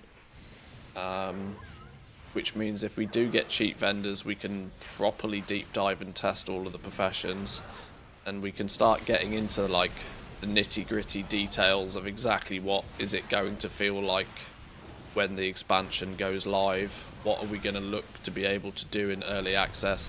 Because let's not forget, the early access did have some restrictions on what you could do with professions. Like the weekly quests were not accessible yet, so your knowledge point gains were things like first time craft bonuses and stuff were a thing, but we didn't have the weekly quests to turn in for like knowledge points and stuff. So there was some weird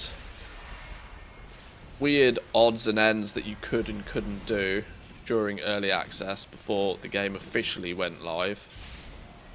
We might have to try and figure out that sort of stuff and see if any of that really plays a part this time round.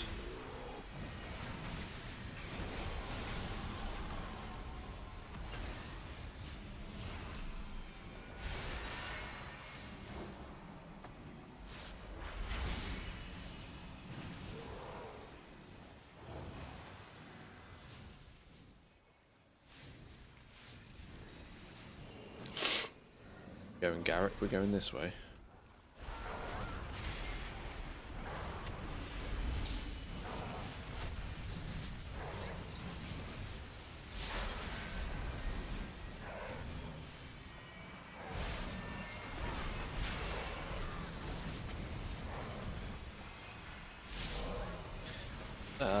We could probably help with mats if you need, sending raw mats we get through quests where we get some goodie bags. Yeah, we'll see. I'm signed up for the fact that if we get cheat vendors, we can go ham and we can test things. If we don't get cheat vendors, I'm not gonna bust my balls to try and test this. If they don't give us cheat vendors, it's clearly because they don't want to give us cheat vendors. And if that's the case, then so be it. Like, I don't feel like too much will be exposed by having them or not having them. Other than there will be some things like prospecting and milling rates and disenchanting rates and stuff that will be nearly impossible to have a good idea on if we don't get cheat vendors before the game goes live. But you have to just admit to yourself that you can only prepare so much for this sort of stuff, and if we don't know these things before the game goes live, then, well, there's a early opportunity for people who figure it out at great expense when the game does go live. It's all fun and games.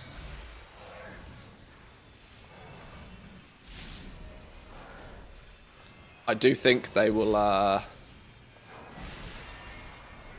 Blizzard will kick themselves if they don't give cheat vendors and don't let the professions get fully tested, because past history of both Dragonflight and the War Within launch was that if it wasn't for the incredibly thorough testing of professions that was done by a wide array of players, I mean, there was already so many hot fixes of stuff that needed to be implemented after launch, even with all of that testing. So it scares me to think just how broken shit could be if they don't let players test it properly.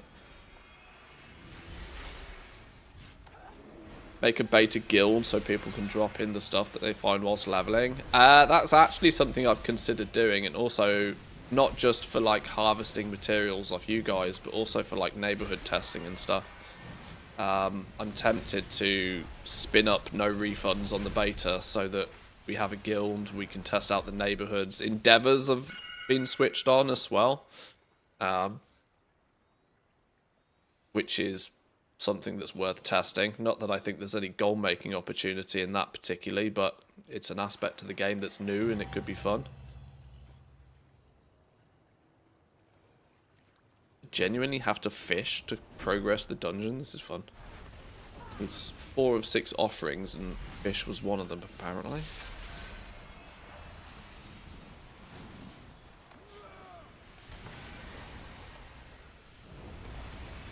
But yeah, spinning up the guild might not be a bad idea. Like I said, I'm not going to go to extreme lengths to circumvent the fact that there's no cheap vendors, because for all we know, next build they could go, oh whoops, we forgot them, here's the cheap vendors. You know, I'm going to make sure I do the things that are, I think, important to get done regardless. Getting some gathering tunes span up, I think, is going to be quite important for just gauging how the economy might play out, because if high quality mats end up being stupid easy to get, that has a lot of knock-on effects of other things. Requires 25 skill in Midnight Alchemy or Druid Bear form. Okay. Neither of which I am. Can I just go in bear form and do this? What does this do? 1% verse. Yay. Okay, sure. Right, what are we doing, Garrick? I wasn't paying attention. You're meant to be leading the charge here.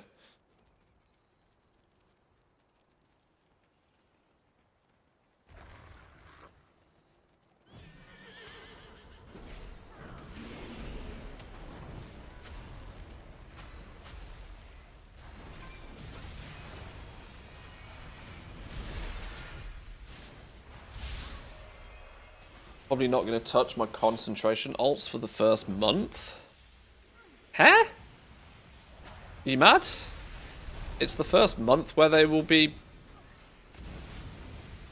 printing filthy money.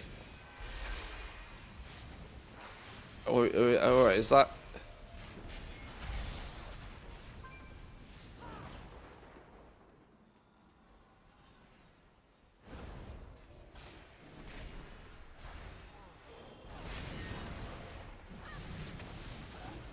I am generally concerned about concentration, though. I've lived through too many expansion launches now to rest on the fact that what has worked well in one expansion, like assuming that what has worked well in one expansion will work well in the next, has never really worked. Nearly every single time that assumption has been made, it's been proven to not be the case. Especially in the more recent expansions where we've had, you know, more significant changes from one expansion to another.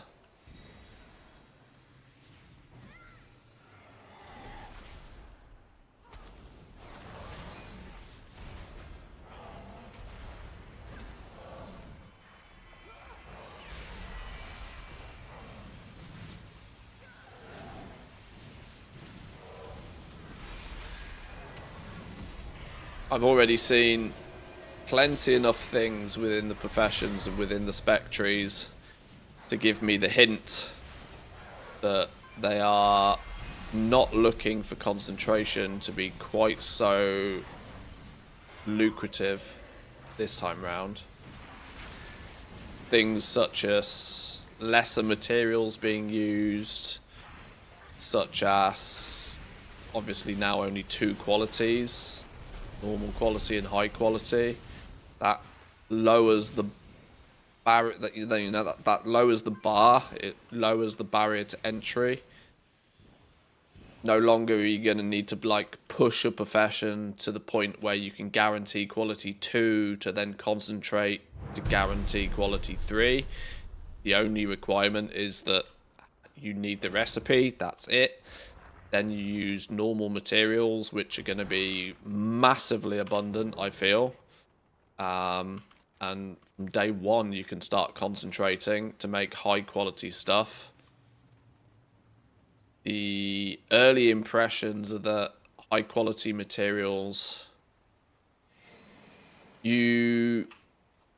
if you can start getting, and it's all about a ratio, it's all about how many. Like if you have to run around and pick up 10 normal quality materials before you get a high quality one, that the market will balance itself to that ratio, right? That, you know, high quality materials will then be worth significantly more. But this is why we're testing herbing, mining, skinning, trying to get some early information on that, really. Trying to make sure that we get the weekly knowledge points, see how knowledge points starts to affect that sort of stuff. Because the access to high quality materials will have a big play on how everything else plays out. The fact that you need 81 to equip the tools is enough to limit the concentration alt armies. It's another hurdle that needs to be overcome for sure, yeah. But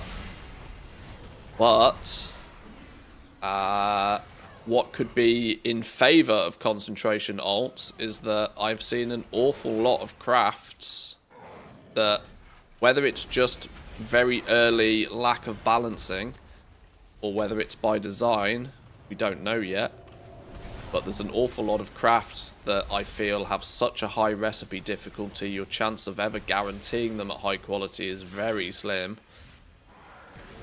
Now, without cheap vendors and unlimited materials and unlimited knowledge points, that sort of stuff is more difficult to test. Not impossible, but more difficult to test.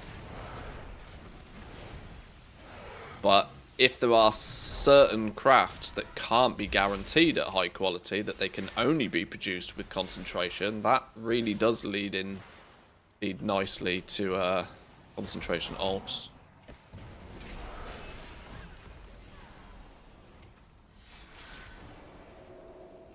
So, yeah, I'm still 50-50.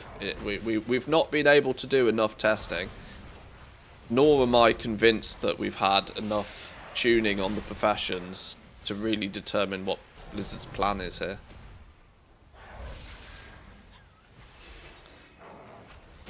I've just seen a surprising amount of nodes in the spec trees that say things like, reduce the amount of concentration you need. Significantly more than we've had previously. Now, why would they add more nodes into the spec trees to aid with concentration if the design was to get to the point where you don't need concentration? That seems counterproductive to me. Adding more nodes into the spec tree, giving people more ways to improve upon their ingenuity, to stretch out the amount of things that can be crafted with their concentration, would lead you to believe that they expect you to use your concentration more, not less. But guaranteeing stuff is the point where you then stop using concentration, right? I don't know.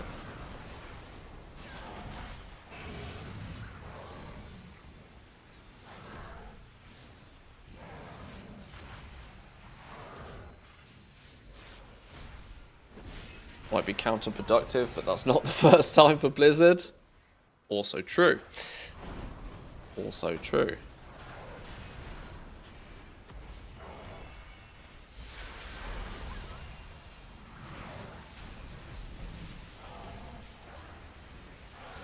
They might not have a fucking clue what they're doing. Professions might have been handed off to the donut boy because it's not a high priority, this expansion.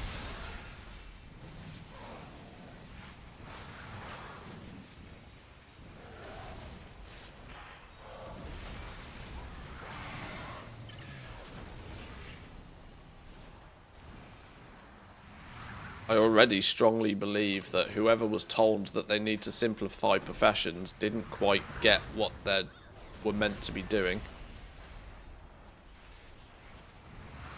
Because they haven't so much as simplified professions, they've just carved out the interesting stuff from the professions and left all of the complicated, unnecessary stuff. Such as, like, convoluted spec trees. Which we're going to go into our third expansion now, where a lot of the player base has turned around and told them that they don't like the spec trees and that they don't work and they're dumb. And everybody flipping hates the fact that they never feel as if they can get access to enough knowledge points to use them properly, and nobody likes the fact that you can't respec them. This is all the feedback they've now heard for 2 entire expansions, yet they did absolutely nothing to fix that. But instead, they thought that maybe if we take out Thaumaturgy, maybe we take out Unraveling, and maybe we take out the Ever-Burning Ignition buff, and maybe we take out Finishing Reagents. Maybe if we take out all of those things, we can then claim that we simplified them. Call me cynical, but that's not the way I'd have done it.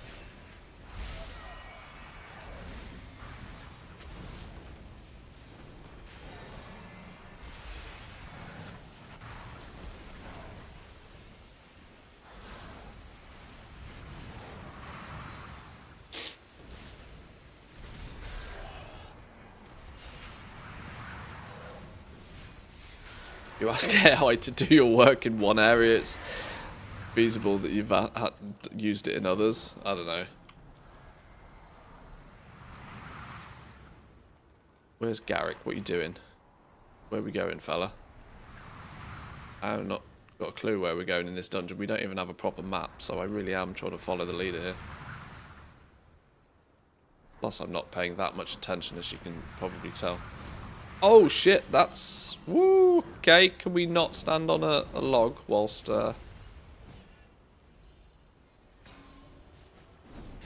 Let's keep our feet on dry land.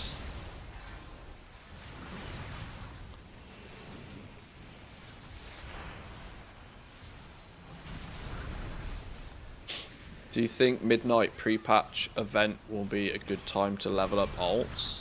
I mean, historically it is, yeah. I think we're already relatively safe in assuming that it's going to give champion gear, whatever champion gear is these days, item level wise. So if you do want to go into midnight with semi-reasonable gear, catch-up gear will probably be at champion level, plus pre-patch event is usually a very good way to level up alts as well.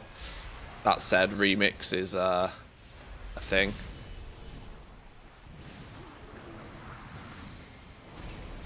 But obviously leveling alts in remix is a little bit more.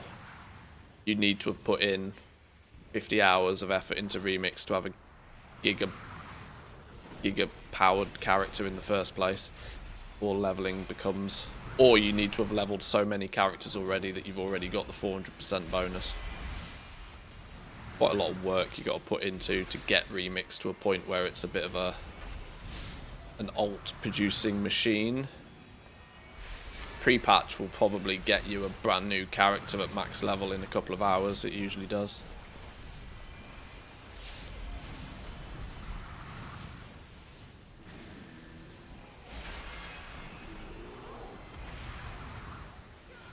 Usually level my crafters that support my main character, i.e. Alchemy, Enchanter, cheap stuff to raid, then see how the army's worth. I've got 30 characters prepped just in case. There's never really a scenario where having more characters isn't at least somewhat of an advantage.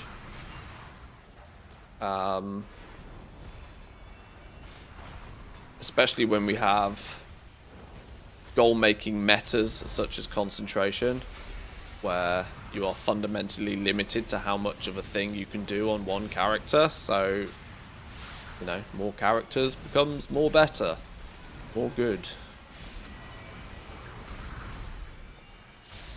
Historically, we've had things like mission tables or, you know, this sort of stuff that has also meant that if you just have access to lots of characters and you can spin up.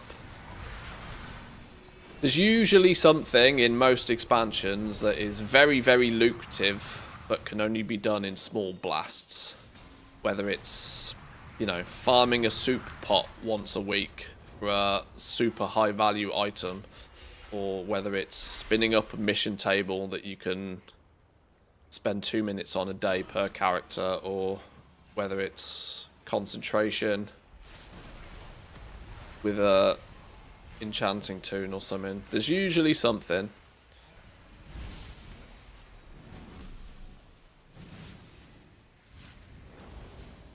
It is worth understanding, though, that something does usually change from one expansion to another, which is why I have my doubts about concentration going into Midnight.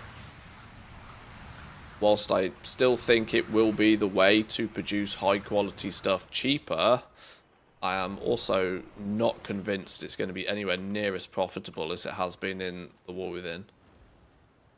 Combination of two factors. One, Blizzard being more careful to make sure it's not so profitable this time. And two, an exponential amount more people doing it. Because they've all seen the success that players had in the War Within, and all jump on the bandwagon.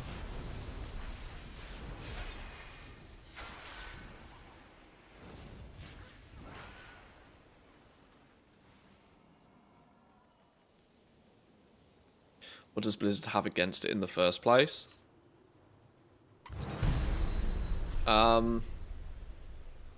Well,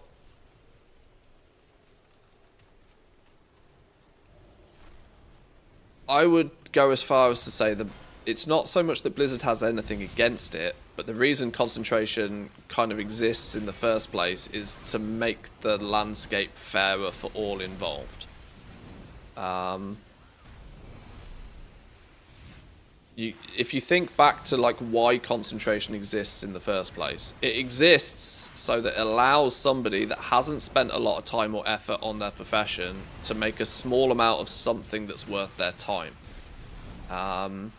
This stems from Dragonflight, where they implemented the new crafting system, but it was very clear, very quickly, to most people, that if you didn't min-max your professions, there was absolutely no point trying. You would be better off, because everything was significantly easier and cheaper to just buy from the auction house. You know, they implemented this fantastic new crafting system with these, you know, extra moving dials to make it more interesting for those that enjoy it. But at the flip side, they also made it even more pointless to even bother if you weren't willing to min-max it. And the problem became that if you hadn't been min-maxing it week on week, you could fall behind, and once you were behind, you were just cooked. Or at least this was the opinion of very many. So concentration turned up so that anybody, even with a half-cooked profession, could use concentration to make up for their earlier lack of effort, or to make up for the fact that they are behind. Giving people a cheap way, a cost-effective way to create a small amount of things without needing to hyper-optimize and min-max your professions each and every week. Now, players that do the hard work consistently would also then have the luxury of being able to guarantee these high-quality things. But concentration ended up being something so that so many players could do it so quickly. Most crafting costs of most things dropped below the guaranteed price. And they sit somewhere between the price of like concentration craft and guaranteed. So the design goal, oh my god, the design goal of concentration was to make it fairer for everybody. Anybody that plays with a profession should be able to make something that is more worth them making it themselves than just straight buying it from the auction house. That was the reason it's there.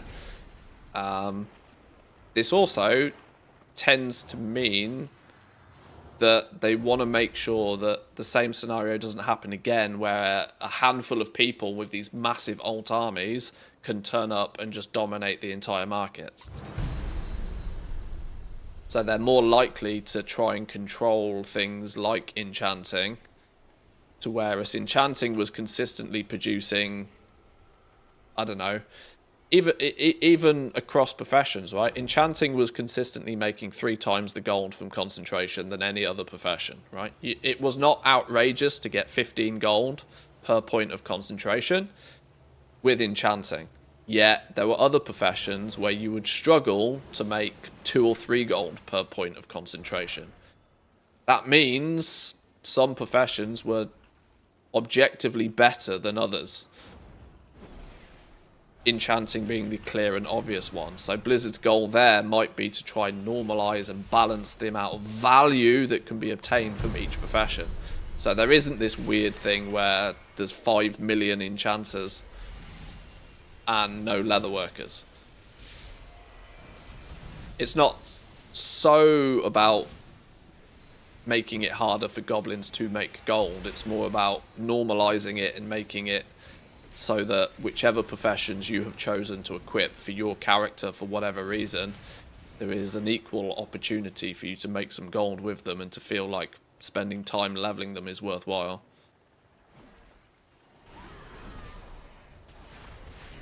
I don't think when they first implemented concentration, they gave too much thought to just which professions were going to be better or worse. And that's clear as day by the fact that we had things like tailoring and leatherworking that you literally had nothing to throw your concentration on, even if you wanted to. Then they were professions that your concentration was kind of half meant towards bridging that skill gap of you crafting things at quality 5 maybe. But Blizzard never tells us any of this, so we have to kind of just assume what they're trying to do.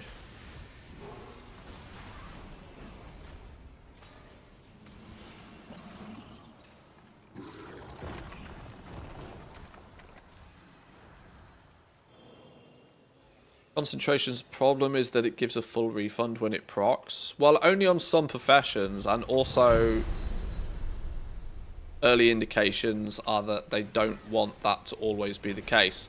One significant change for enchanting, for example, is that fully spec'd, you're only getting an 80% refund with enchanting in Midnight, unless they change things. But the napkin maths seems to indicate an 80% refund is the max you can get.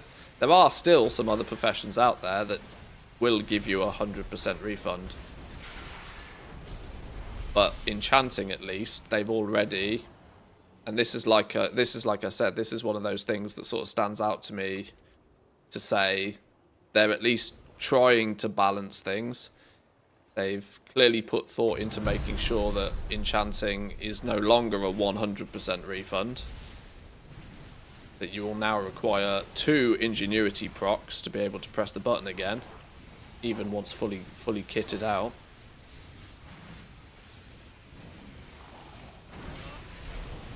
Warbound concentration. Well, this is another theory that people have thrown around. I don't object either way, to be honest. I've played the game long enough now that I'll just play the game however the game presents itself. There's always going to be an angle. Making concentration a warbound thing would be interesting. It would probably, if they were to do that, it would probably also come with an increase to the quantity of concentration that you have, or at the very least an increase to the recharge rate of it. It would be balanced in some way. They would want to find a happy medium, but it would absolutely slam the brakes on concentration alt armies if they made concentration warbound.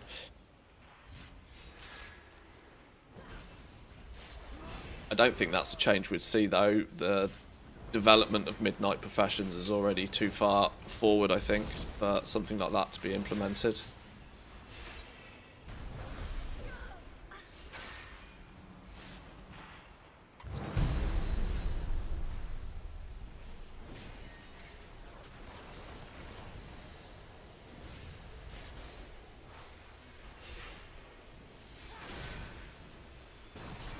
People would just make new accounts. Well, you don't forget your warband is BattleNet wide. You'd have to go as far as making totally separate BattleNets, which then means all of your pets, mounts, toys, achievements, all of that sort of business isn't shared either. So you are not going to find people with more than a couple of BattleNets. So feels like one of those things that makes sense in theory but wouldn't make sense in reality. Do you think people will skip rare profession tools? I think so, yeah. I think that rare profession tools will just be skipped. The only thing they might do is make it Moxie prohibitive to be able to expect all epic tools in any reasonable amount of time. In, what was it? It was like 300 artisan security per tool, so you needed 900 artisan security to get a full set in the War Within. I also have seen so far that there's way fewer opportunities to get Moxie. Your world treasures, at least right now, do give Moxie when you learn them. So 8 times 3, 8, 16, 24, 24 times 5. So you're looking about 150, 125, 120, 125 Moxie just from your world treasures. Plus 5 Moxie per knowledge point from there on. First time crafts, this sort of stuff. I don't think you're going to be getting much more than about 300 Moxie in the first week.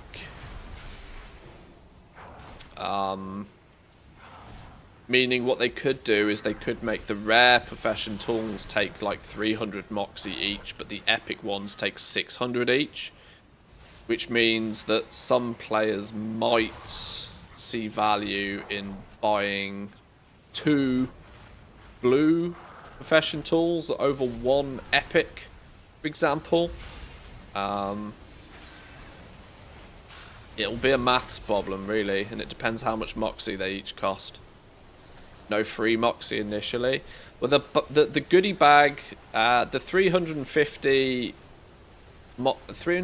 artisan security we got in the goodie bag was a hotfix to them removing it from the world treasures.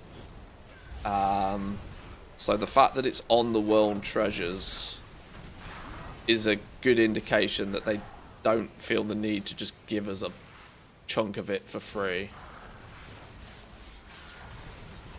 Wowhead's database isn't listing Moxie as a crafting reagent for tools. No, it's not on the tools yet. Like I said, it hasn't been implemented yet.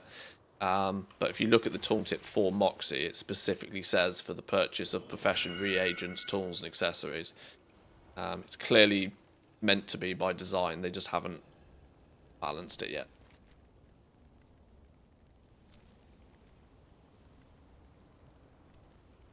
And so, what they could probably do to make people not skip the rare profession tools is to make the epic tools Season 1 prohibitive by having them cost so much Moxie that you would have to balance out, do you spend your Moxie on epic profession tools or accessories? Because let's not forget, you are likely to want to buy recipes with Moxie as well.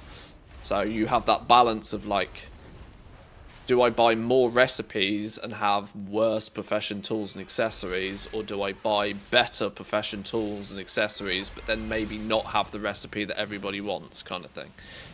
That's the skill gap. That's the guesswork that separates your average goblin from a good goblin. We also don't seem to have any big chunky knowledge point books, at least not from Lorendal, that are just bought with Moxie so far. There are indications on the renown paths that you'll want to be grinding out renown to gain some knowledge points. For example, Silvermoon Court. You can see at, where is it? Renown 6 with Silvermoon Court. You may purchase profession knowledge tomes for jewel crafting, enchanting, and tailoring in Eversong Woods. the same system as we've had before, that you might want to get a couple of your renowns up to at least a certain point for certain professions. That might only be like 10 knowledge points. We haven't seen sort of like a three-step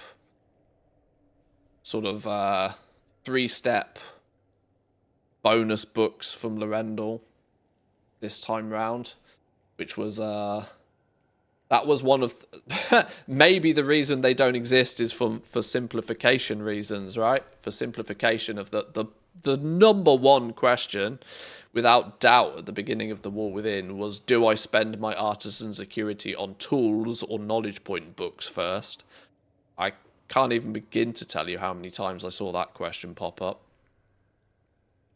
And maybe not having profession books to spend your moxie on is more of a simplification. Renown 6 is easier. It was 13, 14 in the War Within. True, yeah, it's also much less. I've only been doing the campaign and I'm up to Renown 4 with Silvermoon Court. A few side quests. I don't think 6 is going to be that difficult at all. I haven't looked any further afield. There might be more. As you can tell, these are all very early in development stage.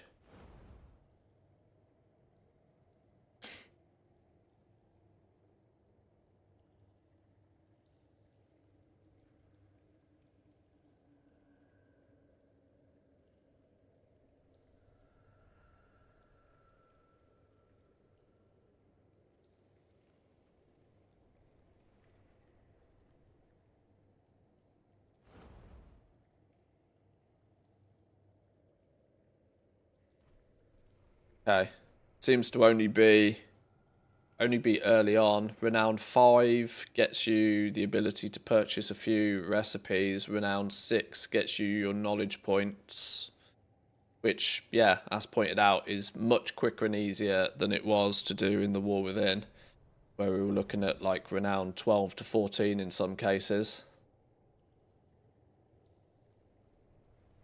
And this is obviously just one faction, mind, but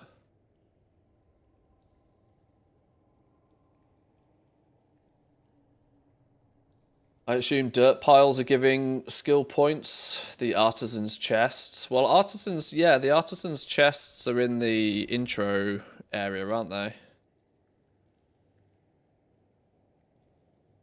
I would love for Blizzard to lock every single epic recipe, helm, shield, staff, etc. behind long and grindy quest lines. You want to be making swords? Go do this. Take you 15 hours. You want Legion, in other words. I enjoyed the quest lines in Legion. I know that seems to be a bit of a hot take, believe it or not, but I really enjoyed Legion back in the day. That it felt like the professions had some gameplay attached to them, and I would happily see the return of that, to be honest. Now that we have warbands in place as well, it could simply be made a one-time thing.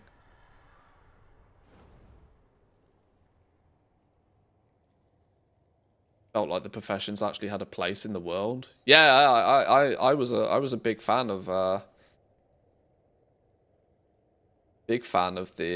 questing in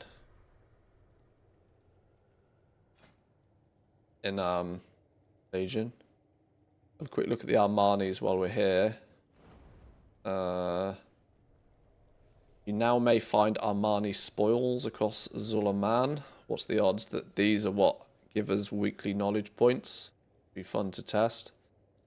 Oh shit, fused vitality. Oh, that's where that comes from. Oh. Fused vitality is a crafting reagent that's used in a handful of things. And I had not figured out where it came from yet, but apparently it is bought from a vendor but requires unlocking and is part of this abundance system. Interesting.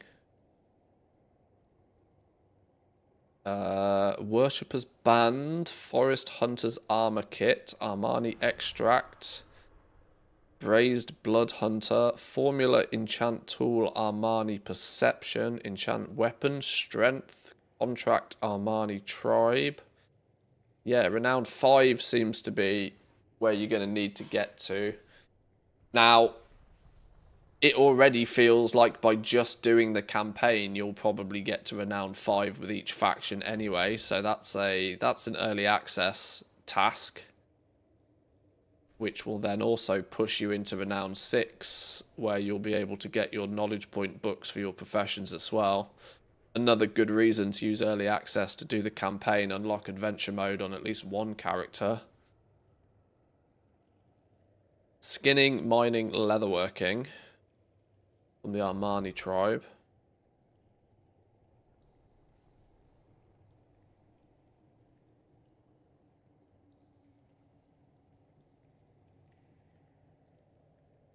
Armani Treasures 2. Armani Spoils found in Zulaman will now contain greater rewards.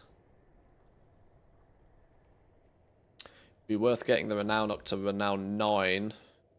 See what the greater rewards entail. Decor stuff. You now may purchase a battle pet.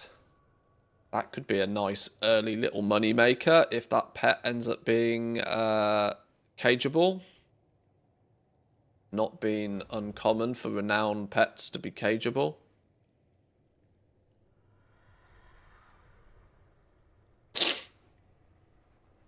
You see the hot fish, the fish hotfix? I saw the article about the fish, yeah.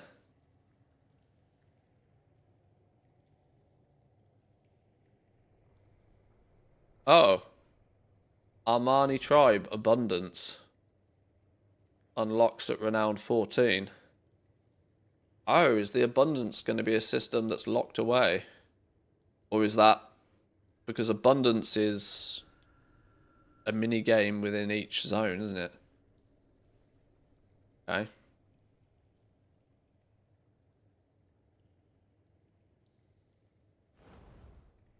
It's crazy to think I'm probably going to be incentivized to do world quests and level up renown on the beta just to be able to test half of this stuff. But this is why retail is dead to me from this point on. No real reason to be tinkering much in retail right now. This one dungeon's taken me like an hour though. God. I need to stop talking and start playing.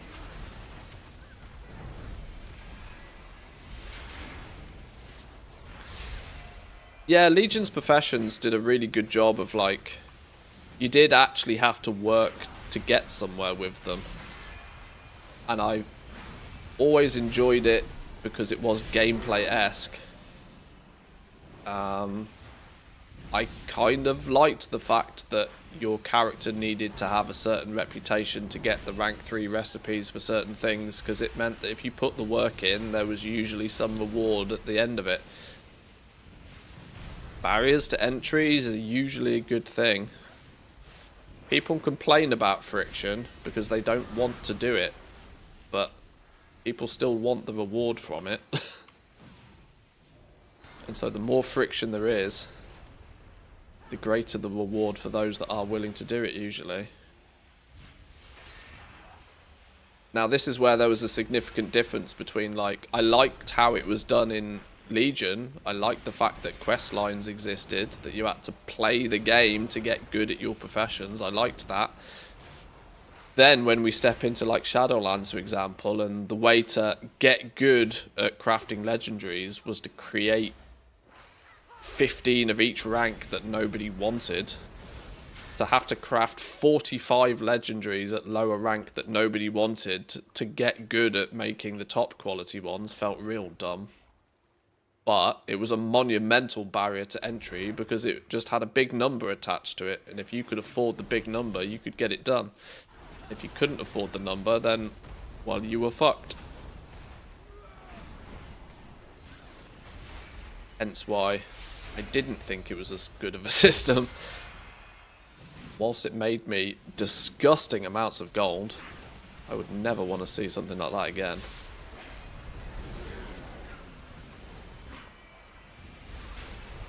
Garrick, do you want to get this puppy off me, please? There we go.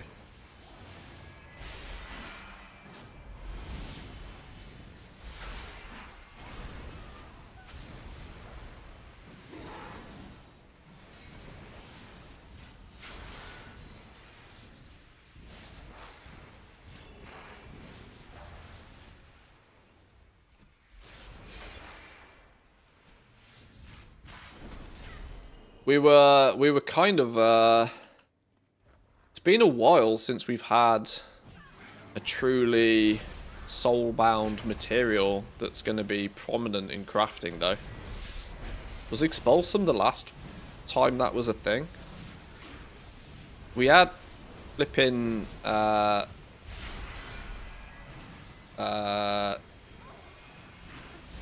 were they called? My brain says Oribos shards, but that's not what they were called. What were the flipping legendary things that you needed a bit? They were a vendor. They were soulbound, but they were a vendor, man. It didn't matter. No, they weren't even soulbound, were they? You could sell them on the auction house. That was crazy. So yeah, I'm thinking it was probably Expulsum the last time we had like a prominent soulbound material. I'm just thinking about lumber. Lumber's the first time in a long time we've had. Whilst lumber is warbound now, so the rules are different to what they used to be. Been a while since they've said you must go farm this to get something.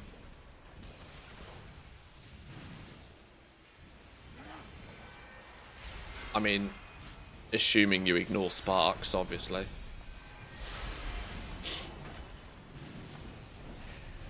But sparks is more of a time gating control thing. They're soulbound because they want to limit the amount of crafted gear that you can physically make. It's a slightly different mechanic.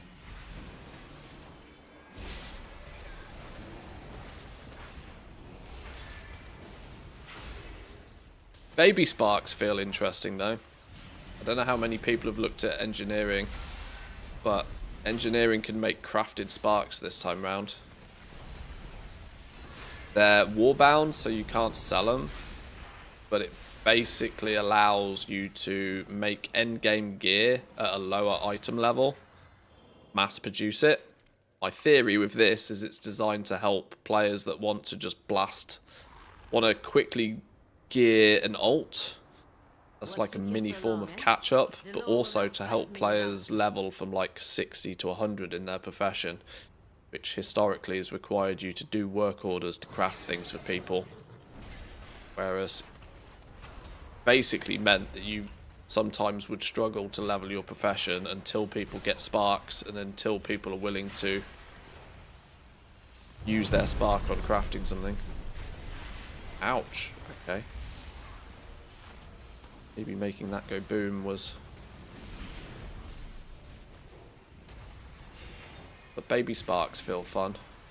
Crafted sparks that allow you to make endgame gear that you'll probably produce a handful of for skill ups if you're like really giga chad about your professions and just want to get it to level 100 in one day. You'll now be able to. Brute force mechanic. Those who want to can brute force leveling, which has been quite long requested. Well, since Dragonflight, really. Each profession I tend to do, each expansion I do my profession leveling guides, and the last two expansions have been really annoying because I want to give people a guide on how to go from 0 to hero, and most of the time I hit skill 60 and then have to tell people, well, now you can either do this, this, or this. For some reason people don't even like being given an option. They want just to do this and win. Now I'll actually be able to say, get this recipe, craft 10 baby sparks with engineering, and then just craft 10, you know, mini endgame pieces of gear.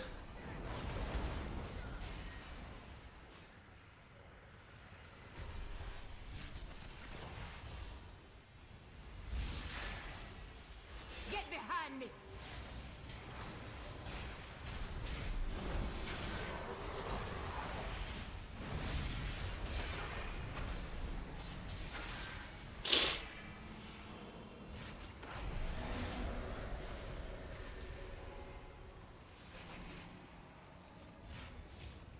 I've not been paying attention to what's going on with this boss.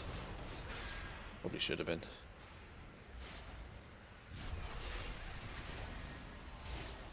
As with dungeons combat, Blizzard has to think, do they want professions to be for the sweats or for the masses? Making professions not be about having 200 alts, 5 accounts, surely would be good for the game. The skill is in making the professions count, you know, making the professions so that they facilitate both types of players. This is why I tend to think concentration is very clever. And I'm glad to see that concentration is here and is here to stay. Because concentration does exactly that. It allows players who want to sweat it out to sweat it out. But it also allows players who don't want to sweat it out to not have to think that hard about their professions. But they can still log in on a Tuesday, craft a couple of potions and flasks that they might need for the raid using their concentration on their alchemist, and still do it for less than what it would cost to just buy those flasks off the auction house. Now the problem is that that information hasn't been very well translated to the general player base, that's even possible. And so most people still have the same opinion that they had in Dragonflight about professions, is that they're too complicated, they're too hard, it's too easy to fall behind, and sweaty goblins ruin it for everybody. So it's on Blizzard to try and change the public perception of them. Reducing quality is probably... Reducing quality down from 3 ranks to 2 is a good start, because that will absolutely translate, that information will translate to players hopefully in terms of that, oh okay, so now I can just use my concentration to make top quality stuff straight away. It's more of a nudge in the right direction for the masses, that actually you shouldn't have to work that hard at all with your professions to do something interesting with them now. You should be able to pretty much get going right away. Whereas with having 3 ranks of materials, you still had to like get at least enough skill so you can guarantee quality 2, which still might have meant that for some players you had to play with the professions a little bit more, and people might not have realised that, you know, it was even a thing still. Blizzard are historically pretty bad at like translating information to the player on how certain things should work. It's why add-on devs like the guy who does Narcissus and Plumber, for example, are just like put on a pedestal as like god tier add-on creators, because they just understand user interface. They understand how to translate information to players. Whereas Blizzard devs tend to be historically quite poor at this. And it's taken them 20 years to put a damage meter in the game, for Christ's sake. So. Okay, that quest is now ready then. We can exit out of this. Dungeon complete. Quite a fun little dungeon. Rich 500 with the sub. Thank you very much. I do appreciate that. Thank you, thank you.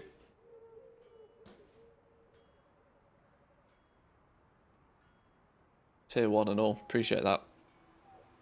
Concentration ruined enchanting though. How did it ruin enchanting?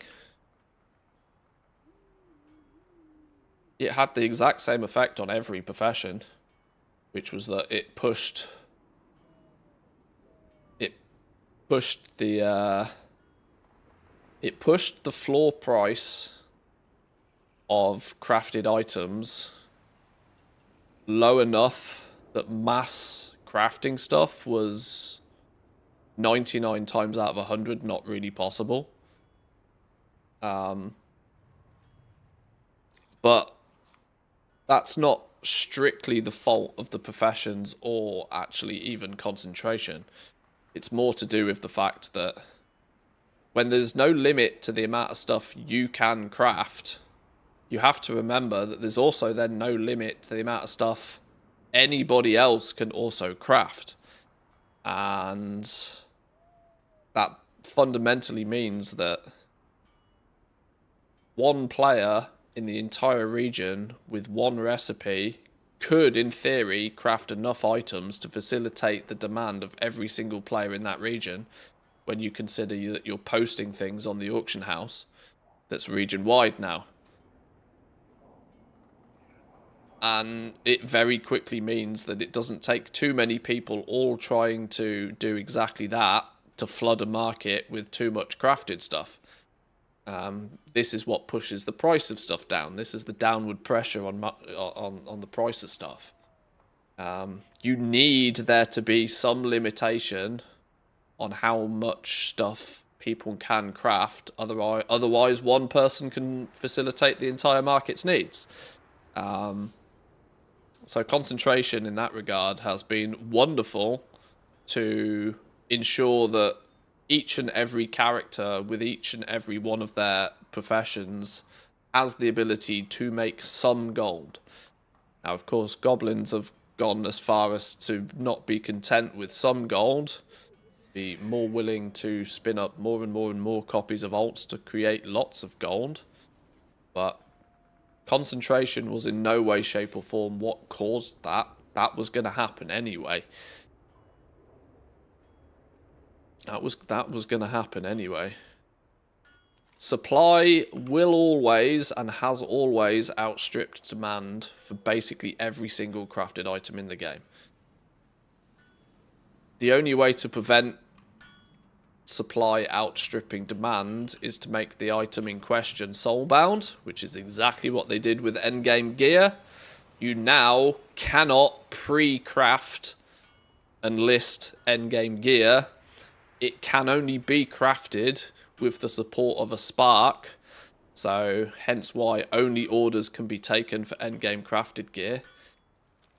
This now switches it up to be in the right place at the right time scenario. If you're not in the right place at the right time, you won't get the option to do the craft in the first place.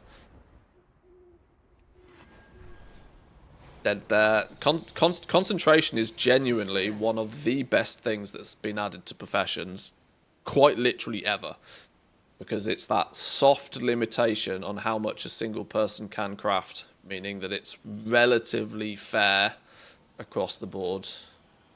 Now, if you want to spin up 50 alts, that requires 50 times the effort from you than it does from somebody just spinning up one character, which I equally think should be rewarded at a equivalent level. If you only play with one profession, you should only get one gold token out of it. If you play with 50 professions, you should be able to get 50 gold tokens out of it.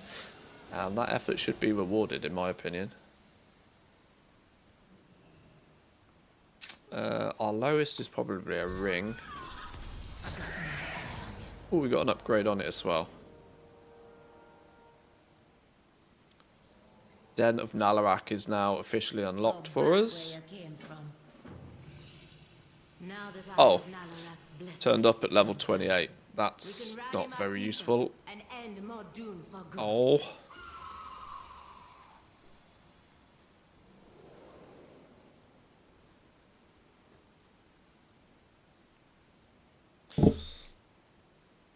I could have done with a better ring. Oh well. Welcome to the world of Bugcraft. Right.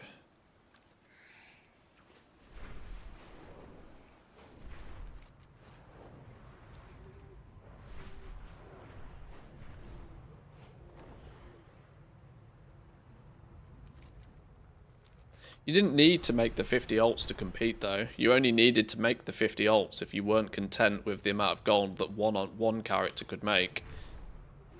You were still competing.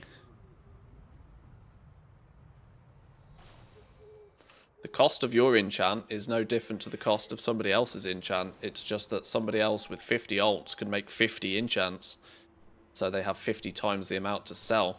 It doesn't fundamentally change what it cost each individual player to craft, though, don't forget.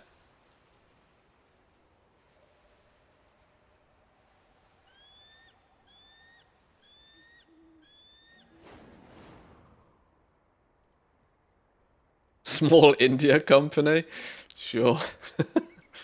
Oraka go kill you. Watch yourself. Cutscenes aren't implemented yet anyway. I was trying to skip them either way. Go on. Go. I'll kill Zanzibar. With the blessing of Deloa, we will rid Zulaman of the Twilight's blade. For your money!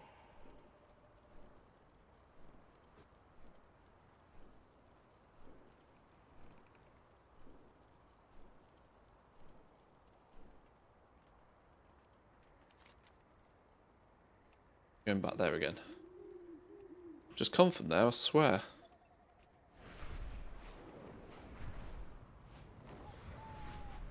I'm really not able to pay much attention today. I'm enjoying the conversations, but well,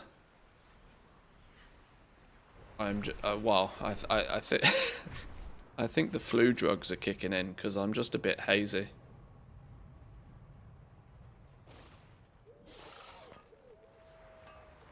I don't feel as if I'm being overly constructive with my time here. Still levels 83 for Christ's sake. This is going to be the record for the world's slowest level boomkin.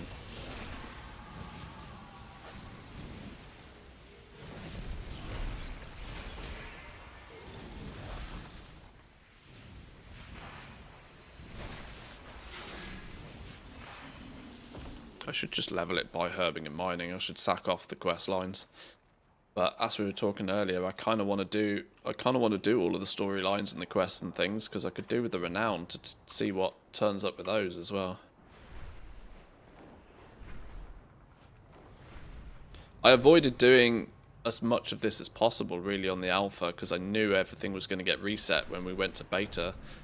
Now that beta is here, and now that beta is here until the launch of the game, and without there being some major critical reason, we're unlikely to have a reset of character progression happen.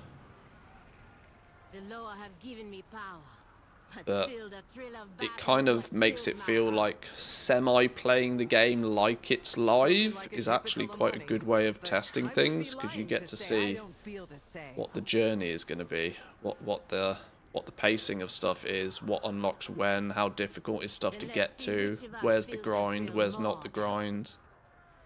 Raise your weapon to me. I dare. At least you got a niche video for YouTube, how to level a boomkin mega slow in beta.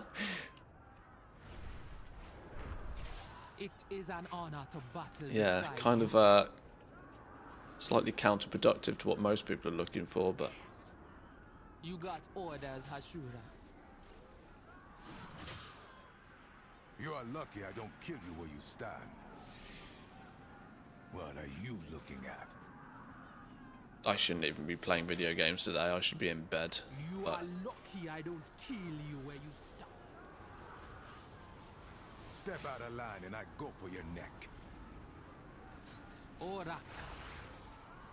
Your struggle is entertaining, but you okay, I need to slay a bunch of people anyway. Slay a bunch of dudes anyway.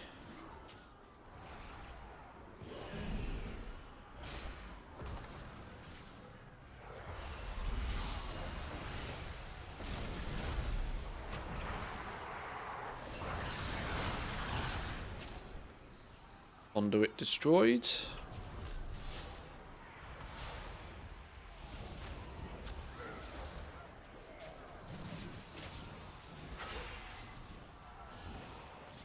Bed can be good. Did I hear Netflix season 4 just came out?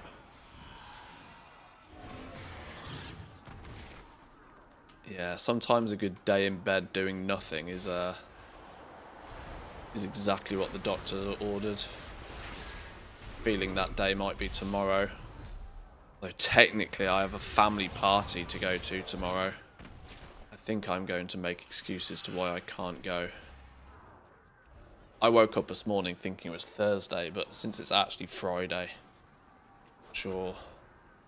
I'm not sure going to a family party is all that sensible anyway. I'll give everybody the plague. Best way to get rid of man flu is give it to other members of the family. Yeah, that's it. That's it. Share the love.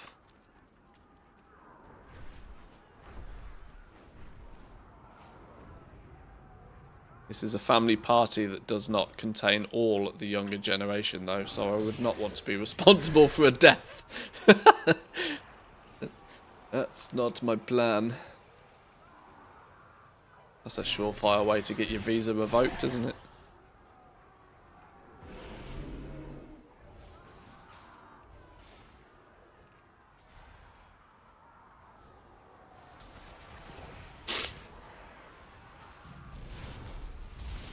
Hope we don't have the same plague my husband and I had. Took us weeks to get well again.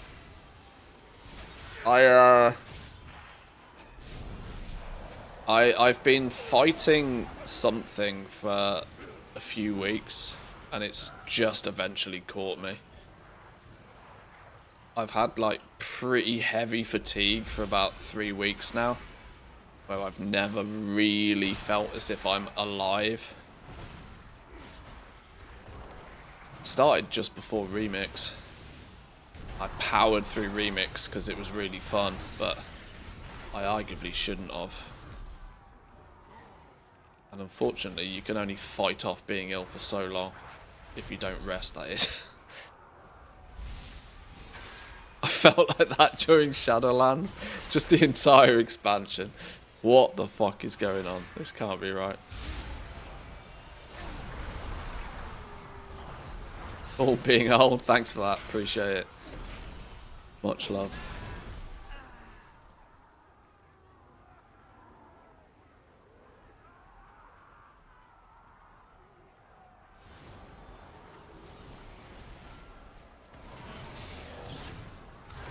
He shall be okay for Christmas. Well, that is the plan. I don't know why it is, but I am ill nearly every December. Almost without fail.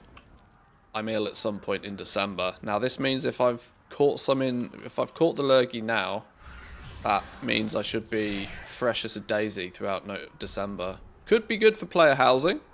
Could be good for Christmas. I mean, if I'm gonna be ill and underperforming at any time, now's the time to do it, right?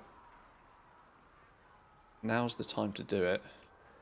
When, other than poking around on beta, everything's pretty chill right now.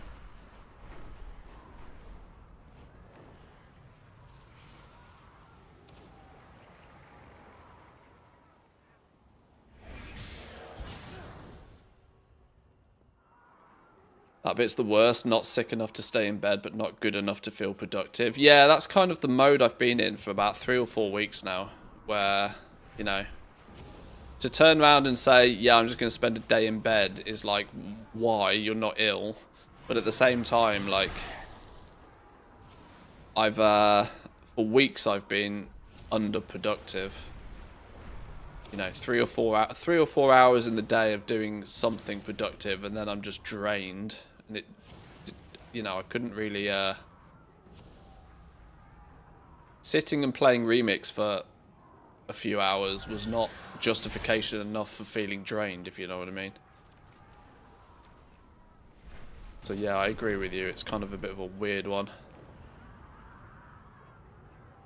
Now I'm bunged up, stuffy and achy. At least I have a good excuse to spend a day in bed. Oh, we got to kill some more stuff. And these quests in. Get the next ones anyway. Oh, disconnect. Are we dead? No. We effed? Come. No. I need your counsel. Anaria Shala, I am the blade of the Lord. Okay, you lot don't want to talk to me. Let's maybe try kill some more stuff then.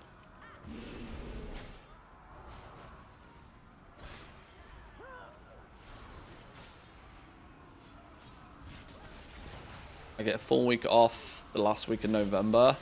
No swim training, not being able to work.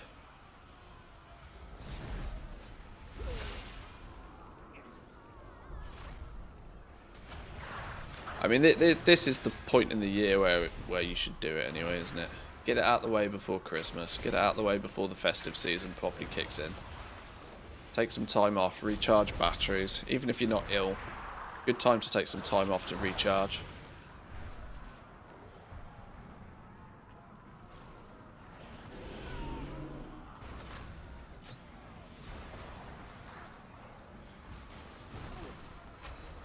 Especially knowing that the next 6 months are going to be pretty wild.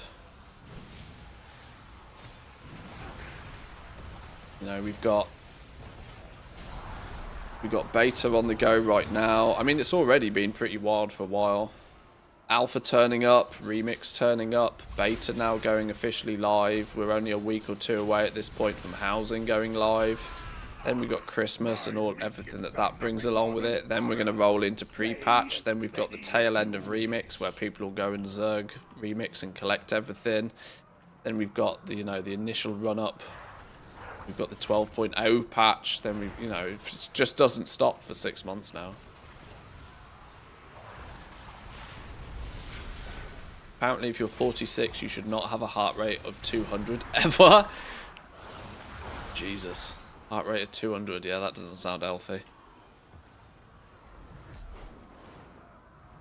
We couldn't wait any Yeah, longer. I can't push my heart rate to 200 even during exercise. So be it. The Amani leader welcomes you. Spit it out. Okay. These guys don't want to talk to me. We fly out the zone, fly back in again. Maybe they're being dumb. Oh yeah, let's not forget anniversary event in. I don't know what they're doing for that. Which should kind of be like right round the corner as well, actually, shouldn't it? Thinking about it, anniversary event should turn up like next week or something. And what's the report? In the calendar. Oh yeah, literally Sunday. WoW's 21st anniversary begins, whatever the Christ this is. Kinde. Pleasantries can wait. Where have you been? Okay, well I'm Don't pretty worry much me up like shit that. creek if I can't turn these quests in then. That kind of hard stun I locks answer to the my light. ability to go any Anaria further Shabbat. with the campaign, doesn't it? Bring the leader of the Amani. Log out, log in.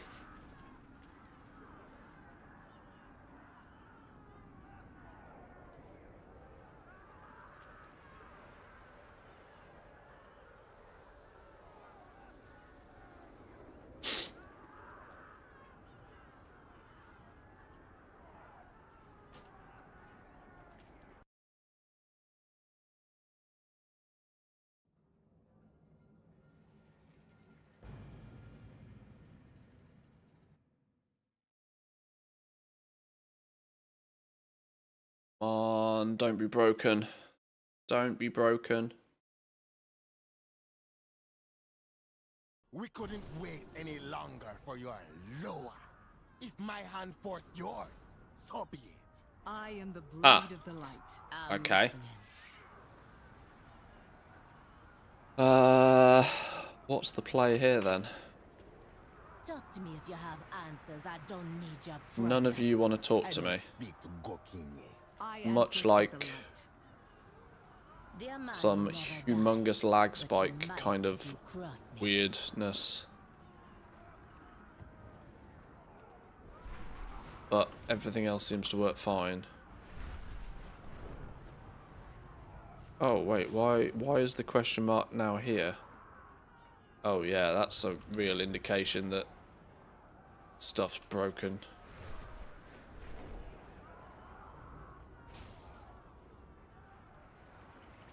Yeah, all the quest markers are in totally the wrong place.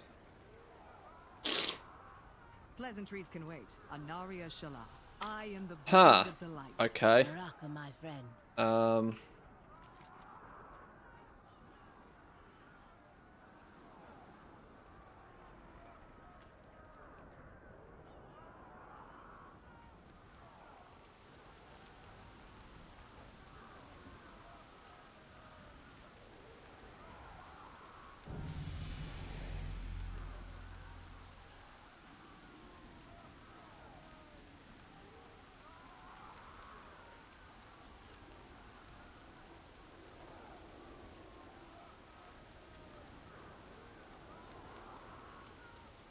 Okay. Well, that makes going any further a problem. Woke up last night from an earthquake. Holy.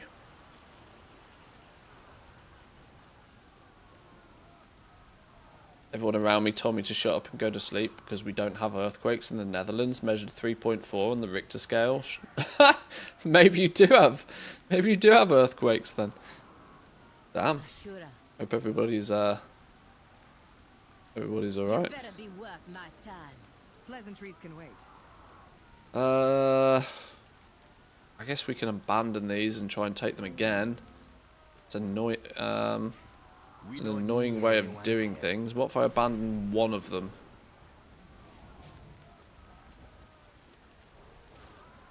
And I now turn it into you over here. Okay, I can turn these into you over here. So there's one of those weird ways to kind of... weird ways to try and fix things. But still, the thrill of battle is what fills my heart. Spoken like a typical Amani, but I would be lying to say I don't feel the same. Heal these fellas up again then. Turn your insides to outside. And let's see which of us feels See, he's taking itself back. Akil's Yoink. guides me to victory. The pleasure is mine, Ashura. We fight for their minds. All of them.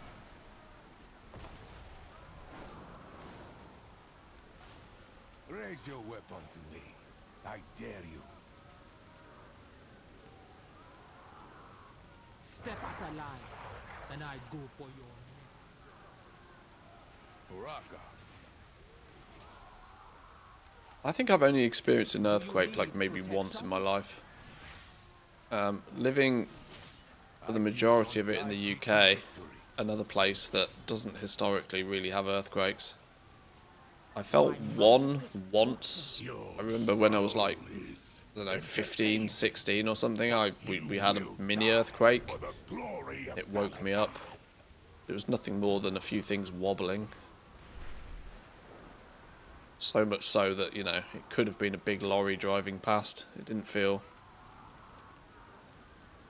threatening. We couldn't wait any longer for your lower. If my hand forced yours, so be it. Ah, okay. This light's indiscriminate seems to be main cause of the concern here. The other two quests worked. Can I find you or make you spawn here instead?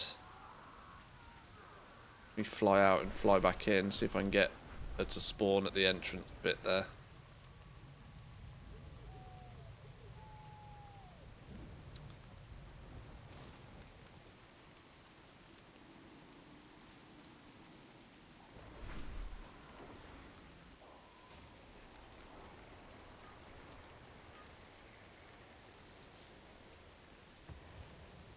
Right, let's try again.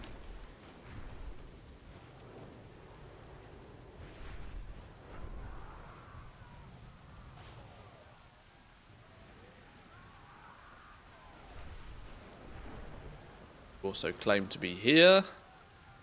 You're not here. You are down there, but when you're down here, you won't talk to me.